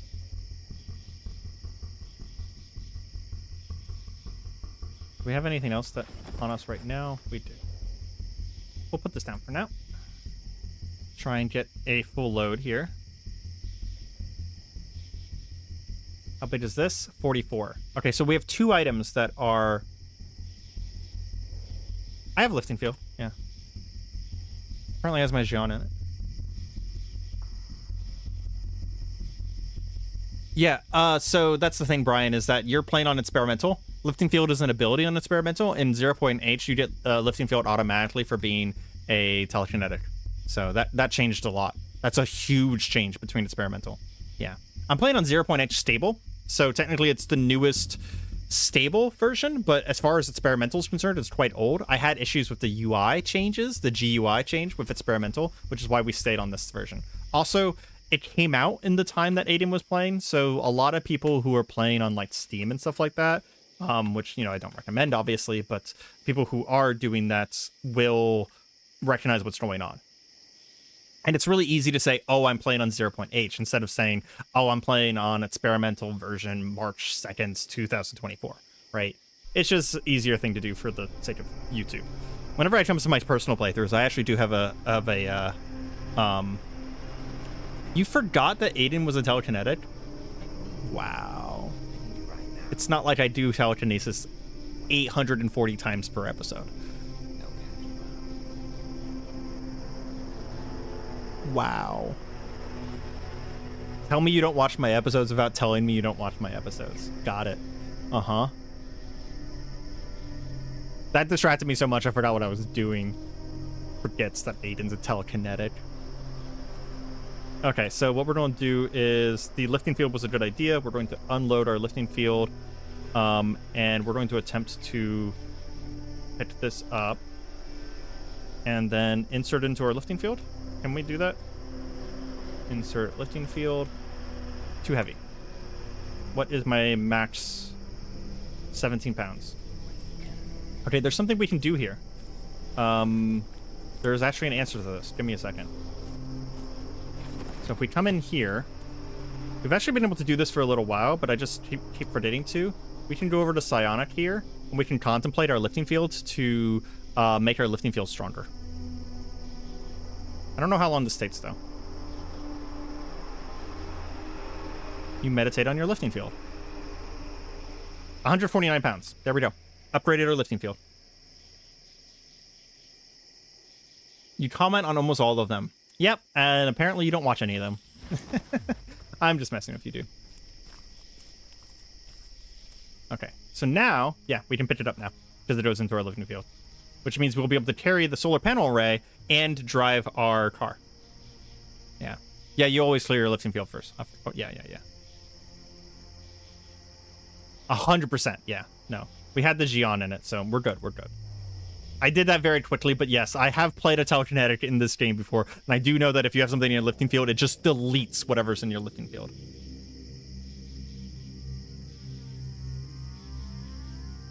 That's really funny, Nukadar. Oh, you got a license for that, mate. I think... Wait a minute. Did I just learn something new? Why am I suddenly at... What? Is that true? Oh, that's why people were saying that lifting field is OP. Because if you put a backpack in your lifting field, I didn't know this. It doesn't count towards your weight total. That's wild. Raikon just put out a new video. I'm not surprised. He puts out a video like 3 a week, right? So I actually didn't know it didn't count towards... I knew it didn't count towards your volume, but I thought it still counted towards your weight total. We'll stop concentrating real quick, and we're going to make sure we have night eyes on. We do. Okay. You know, I didn't actually examine the video for floats beforehand, but obviously it does, so we're good. We're going to use the move command because it turns on a thing that's sort of like safe mode.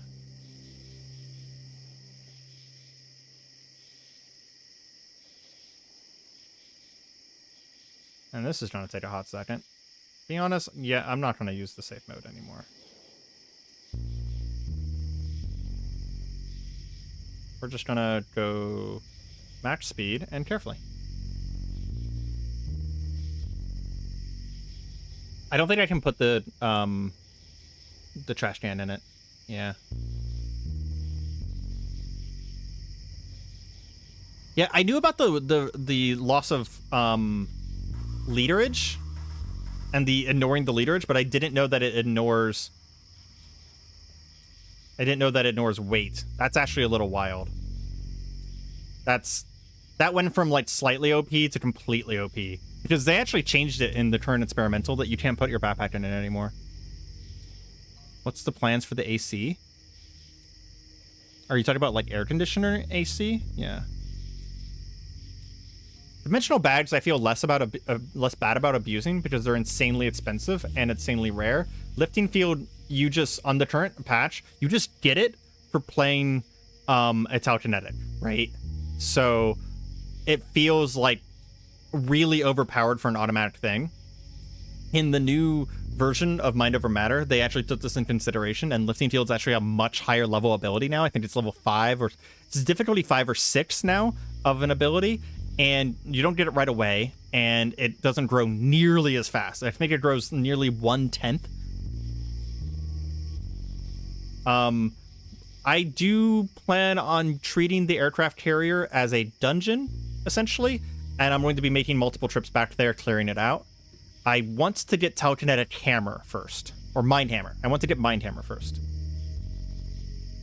You cannot drive the aircraft carrier. No, it is a building.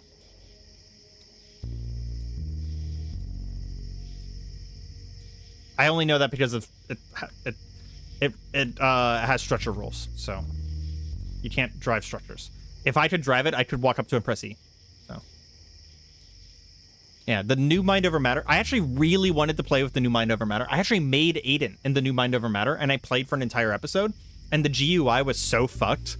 I actually have screenshots of what it looked like on my Discord, but the GUI was so fucked that I couldn't play it. It hurt my eyes. So I was like, I guess I have to go back to 0.H because I really liked the new psionic abilities. They were really good. They changed it so that force push doesn't push both enemies and items. You have a different version of force push and force hand for both enemies and items, so you can pull items without pulling enemies and vice versa.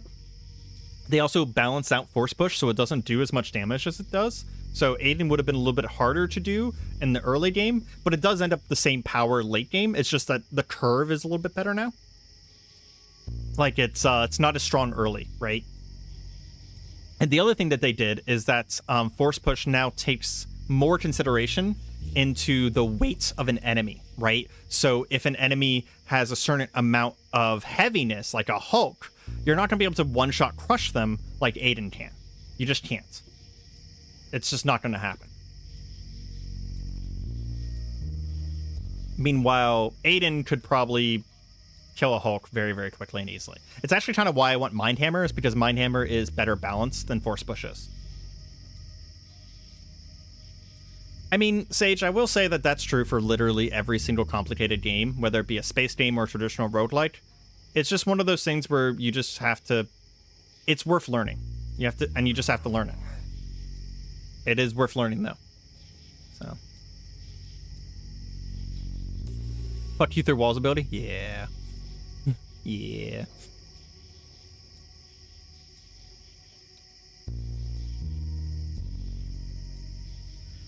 I play a lot of games that have complicated controls. I play a lot of space games. I used to play Dwarf Fortress. And I've been playing traditional roguelikes for, I don't know. When did Tales of Maj'Eyal come out? Fucking 15 years ago, 20 years, something like that. I don't know. So, I actually just enjoy learning things. I enjoy learning things that are hard to learn. It's just like a thing for me. So, I personally think that, you know, learning traditional roguelikes is normally very rewarding. Any game that doesn't hold your hand on learning and expects you to actually put some effort in order to learn the game, I usually just like. So, do I have progression on? I do, yeah. So I have achievements and stuff like that. And I haven't done any starts that I don't have the progression for. Although if I want to do the start for progression for a YouTube episode, I would just cheat and give myself it, because some things are just better for the story, right?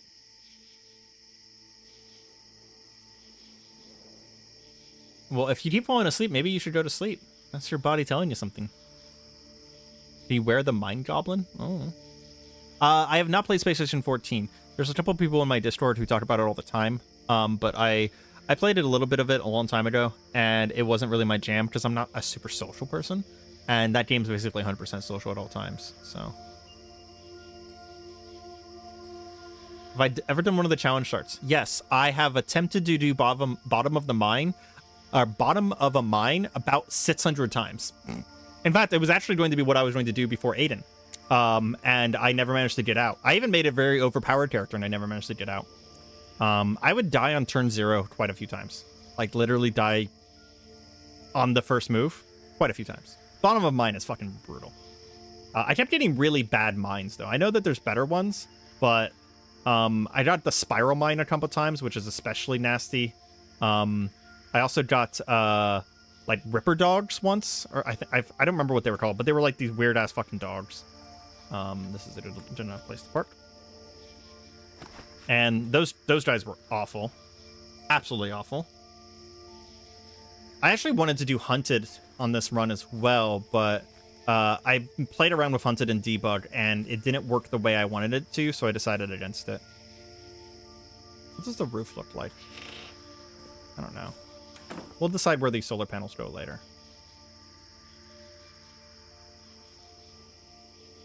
Okay, that'll clear up some inventory so I can actually carry some stuff back here. Turn safe mode back on.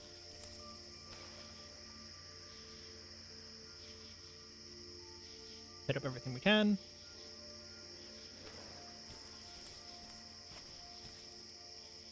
Gotta stop dropping your phone. Have you seen the nasty things that happened to me on the lake? Depends on what you mean.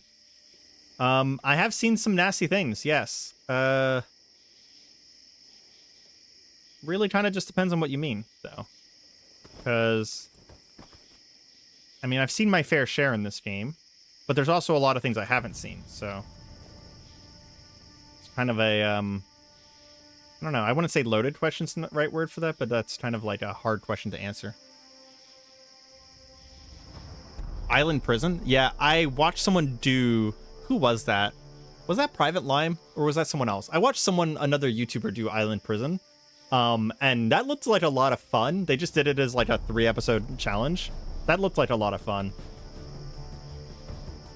One thing I had considered for a run, this is just kind of an idea that bounced around in the back of my head, is doing the wizard run where you start on a wizard island, but then not actually play as a wizard, and get the gate spell, right? Where you have gates and summon gate, or attune to area, and then treat the whole thing like Tarkov, right? And do an extraction-based game where I teleport to the mainland, like make a super hard, super dangerous mainland. You teleport to the mainland, do a bunch of stuff, and then you go back home at the end of each day, right? And your home, because it's on, you know, the wizard island, is basically completely safe for the vast majority of the game. I think that'd be something like that. Maybe not exactly that, but something like that would be very fun and very interesting, and it'd be a very different way of playing, especially because Sky Island is kind of broken. Sky Island is just not good. It's I actually had someone in my Discord who was playing through Sky Island, and he was kind of reporting back to me, and it's not in a good state right now. It's very, very beta, so it is very beta. So I don't want to do Sky Island. I don't think it would be good for YouTube unless I made it a, like, I would have to go in thinking that it's going to be 3 to 5 episodes max, because the Sky Island is just very broken. The mechanics are good, but there's a lot missing from that mod to make it complete. A lot missing. I really hope someone picks it back up at some point, because it's very, very cool. Very, very cool mod. It's just, it's not working correctly. Especially with 0.8, by the way. And especially with some of the mods. Some mods like, just break it. So, it's very unfortunate, because it's one of the coolest mods out there. Mind you, this is someone else telling me this. And he was sending me screenshots and stuff like that on Discord, so. One of the big things that's wrong with Sky Islands right now that I wish was not the case is that the Sky Island itself is completely empty. it's just a dirt patch, right? It'd be really cool if they set up a town there, even if it's just a empty town, right? Because then you'd be able to bring back NPCs and be able to set up a base. But building in Cataclysm is so kind of that building your entire base on the Sky Island is just realistically not worth the time. Project Zomboid. I have strong opinions about Project Zomboid. I don't think I'd ever play it for the channel. I might consider a server for it, to be honest, but I don't like Project Zomboid. I think Project Zomboid's boring. Because Project Zomboid has the survivor game issue. And what I mean by that is these games that are all about the surviving and don't have anything past surviving, you get to a point where you have stable food, stable water, some farms, and the zombies never evolve, the threats never evolve, so you just have nothing else to do at that point. Now, the server is kind of interesting because you have other players to interact with, right? And it gets to be like a Minecraft server kind of thing. But it's one of the reasons why I like Cataclysm better than Zomboid is because the zombies evolve with you and they get harder over time, right? So there's an arms race going on, and there's reason to continue. Meanwhile, Zomboid, they just stop being a challenge at some point, and you don't need to get any better than a certain point in the game. I mean, Bright Nights is just an easier form of Cataclysm, right? So it's the same hatred you get from people who don't like Dark Souls and don't like hard games. You know, people think that just because you like hard games that you're an elitist. Like, I like hard games, but that's why I have a YouTube video. If you go to the front page of my YouTube video, it says I play hard games so you don't have to. That's me literally saying I love hard games, but you don't have to if you enjoy watching someone play. Also, if there's seriously an evolving zombies mod for Zomboid, I would consider that. Applies modifiers that slowly change. That's just stats. That's boring. No offense. That's just boring. There's no magic. There's no cool technology. It's just modern survival. I just find Zomboid boring. I do apologize for that, but I have played it before. I played. There's this guy that I've done some streams with and stuff like that. His name's Mahari. It's one of my favorite. He's one of my best friends, and we played a bunch. And it really is just like you get to a certain point, and I lose all inspiration to play because it's like. The first little bit's fun. Like, I might do a one-off episode, especially because they have that new, 120 whatever build, right? But after you get past the first survival bit and you have a base that's safe, it's just easy at that point. Like, if I played, I'd play with, like, Blood Hunters and with Night Runners, and I'd put a whole bunch of hard mods on it just to make sure that point where you get to the point where your survival is guaranteed and the only way for you to die at that point is if you fuck up or do something stupid. I'd want to make sure that point takes the longest possible time to get to. Yeah, I might also play whenever they finish the game. But again, I don't think I would make a... don't think I would make a super long series. Like, I might make a 3 to 4 hour, series for it, maximum. That's probably maximum, yeah. I will say I really enjoyed... there's two YouTubers that I found because of Project Zomboid. Ambiguous Amphibian and Private Lime. Both amazing YouTubers, better than me. You should go check them out if you haven't heard about them, especially Ambiguous Amphibian. Go check out his... I think it's Gerard Williams. Yeah, go check out his playthrough of Gerard Williams. One of the best playthroughs of Project Zomboid that's ever going to happen in the entirety of human race. It will never get better than that. But I really enjoyed watching those, but they kind of had different goals than just surviving. They were trying to do something specific, right? They were trying to tell a specific type of story. And the thing is that, like, those already exist, right? I don't have anything like Aiden or anything like Vellum that I can go out there and watch, which is what is one of those reasons why I'm so inspired to do it, is Rykon has similar stuff, but I've never done the same type of run or the same type of characters as Rykon. We made different characters, right? He makes different characters than me and doesn't know who I am as a human being, and I make different characters than him on purpose. So, yeah. Naked and Afraid start for fun. That does sound like fun. I might do the Cataclysm start for fun at some point.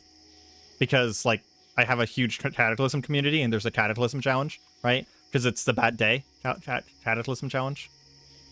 It's like you start with a crotch wound in a on fire cabin in the winter, in the middle of snow, and there's a bunch of zombies nearby.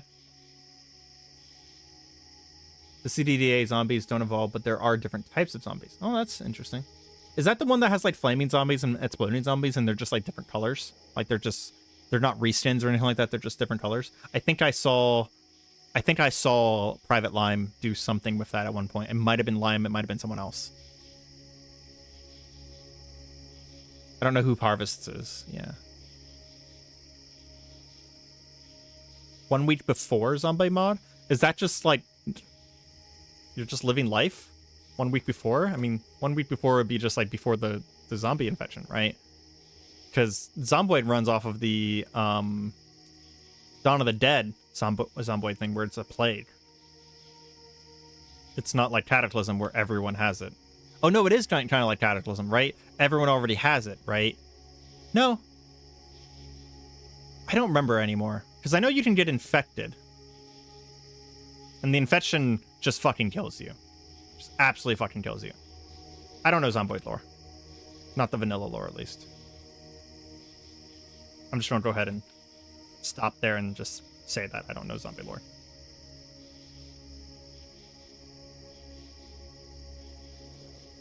Build 42 only? Gotcha. Is build 42 the new build? I don't remember.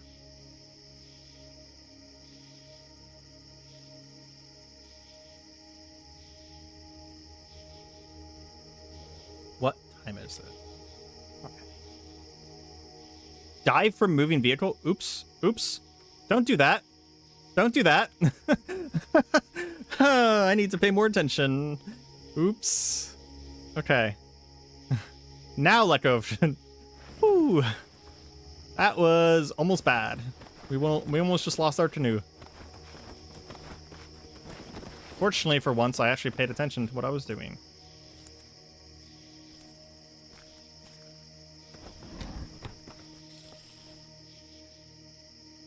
Ooh, actually, if you did Zomboid self-imposed RimWorld tech tree, you'd only create and use stuff you understand, basically caveman. Yeah, caveman run is pretty interesting. I've actually seen multiple people do caveman runs. They, like having to build everything is kind of nice. Kind of sounds harsh, but you think AA's old videos are even more entertaining. It's not harsh, and I've been in some of AA's streams, and this is actually a fairly common sentiment that a lot of people got into him because of the old philosophical videos, and what he said I find perfectly fair. He just doesn't want to do that anymore, and that's perfectly fine. And that content still exists out there, but that's not something he is personally interested in doing anymore, so you can't really blame him for that. I fully understand that. If someone asked me to play Risk of Rain on channel, I would just laugh at them and say no, because that's not something I want to do on channel anymore. But I do kind of agree that I really do like a lot of his older videos whenever he was doing like weird storytelling and philosophical stuff. Yeah. In Zomboid, everyone has it, but some are immune. And there are two strains, airborne and bodily fluid. Player characters are immune to the airborne.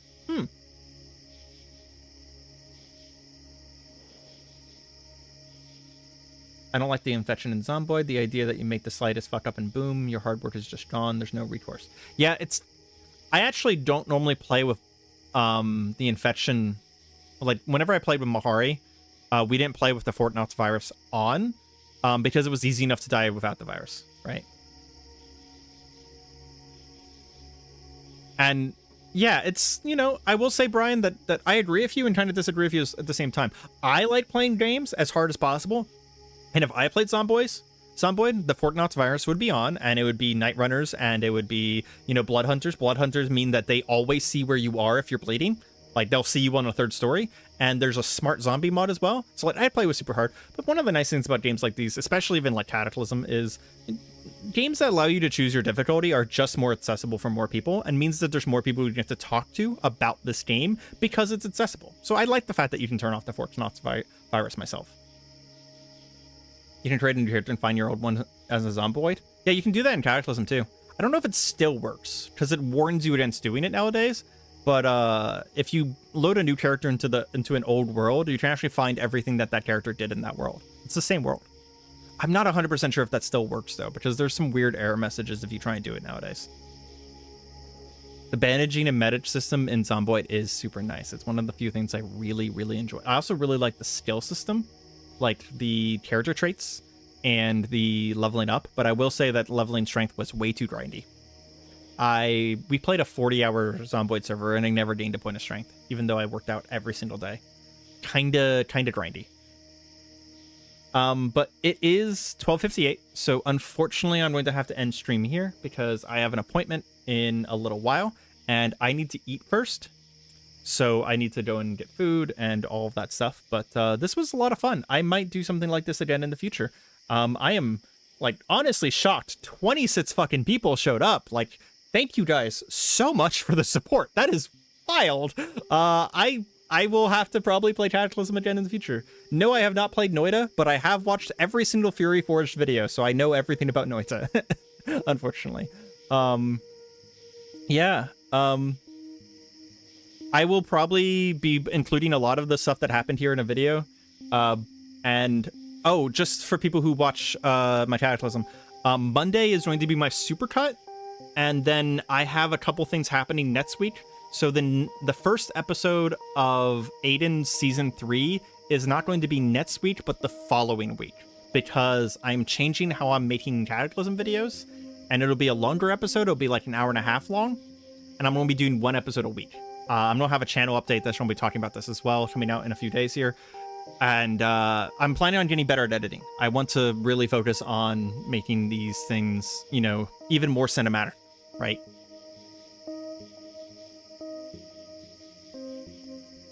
Next stream, I'm going to be streaming Caves of Cud for sure on next Wednesday.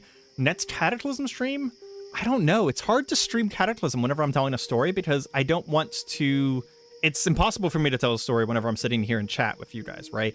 But if there's something I need to do, right? I have Cogmine literally installed right now, Brian. But it's soon. Cogmine is probably very soon. Just once I get time for it, basically. But as far as streaming Cataclysm, it'll probably be the next time I need to do something in Cataclysm. Like what I need to do here, right? To be honest, we're not done. So I might stream Cataclysm next week. Maybe. But that's not a promise. I need the time, right? But yeah, Cogmine is actually on my list. I'm either going to do Cogmine after Caves of Cud, or I'm going to do Cogmine on Fridays. Now that I won't be doing Cataclysm on Fridays, because instead of doing Cataclysm twice a week, we're going to do it only on Monday, and it's going to be the same amount of footage. It's just going to be all in one episode instead of two. It'll also make editing easier on me. Should definitely just do a single character that keeps getting re-uploaded. Oh, that's actually a cool idea. You could almost do that slightly roleplay-y, where it's just like your character is just getting new information because they keep dying and re-uploading their intelligence. So you can almost say that your meta information about it is something that your character is aware of as well. That's fun. That's very fun. Anyways, I really do need to go. It is 1 p.m. now. Thank you guys all for showing up. I really appreciate it more than you can imagine. This has officially been the most successful stream I've ever had, which is fucking weird to say. So yeah, keep an eye out for the channel update, because if you've watched Cataclysm, there's a bunch of information in there that you'll want to know. There'll be timestamps and stuff like that, so you can just watch it for like 2 minutes. And then our next episode of Aiden is going to be not next Monday, but the following Monday. Hope you guys all have a fantastic day, night, evening, morning, whatever. And goodbye.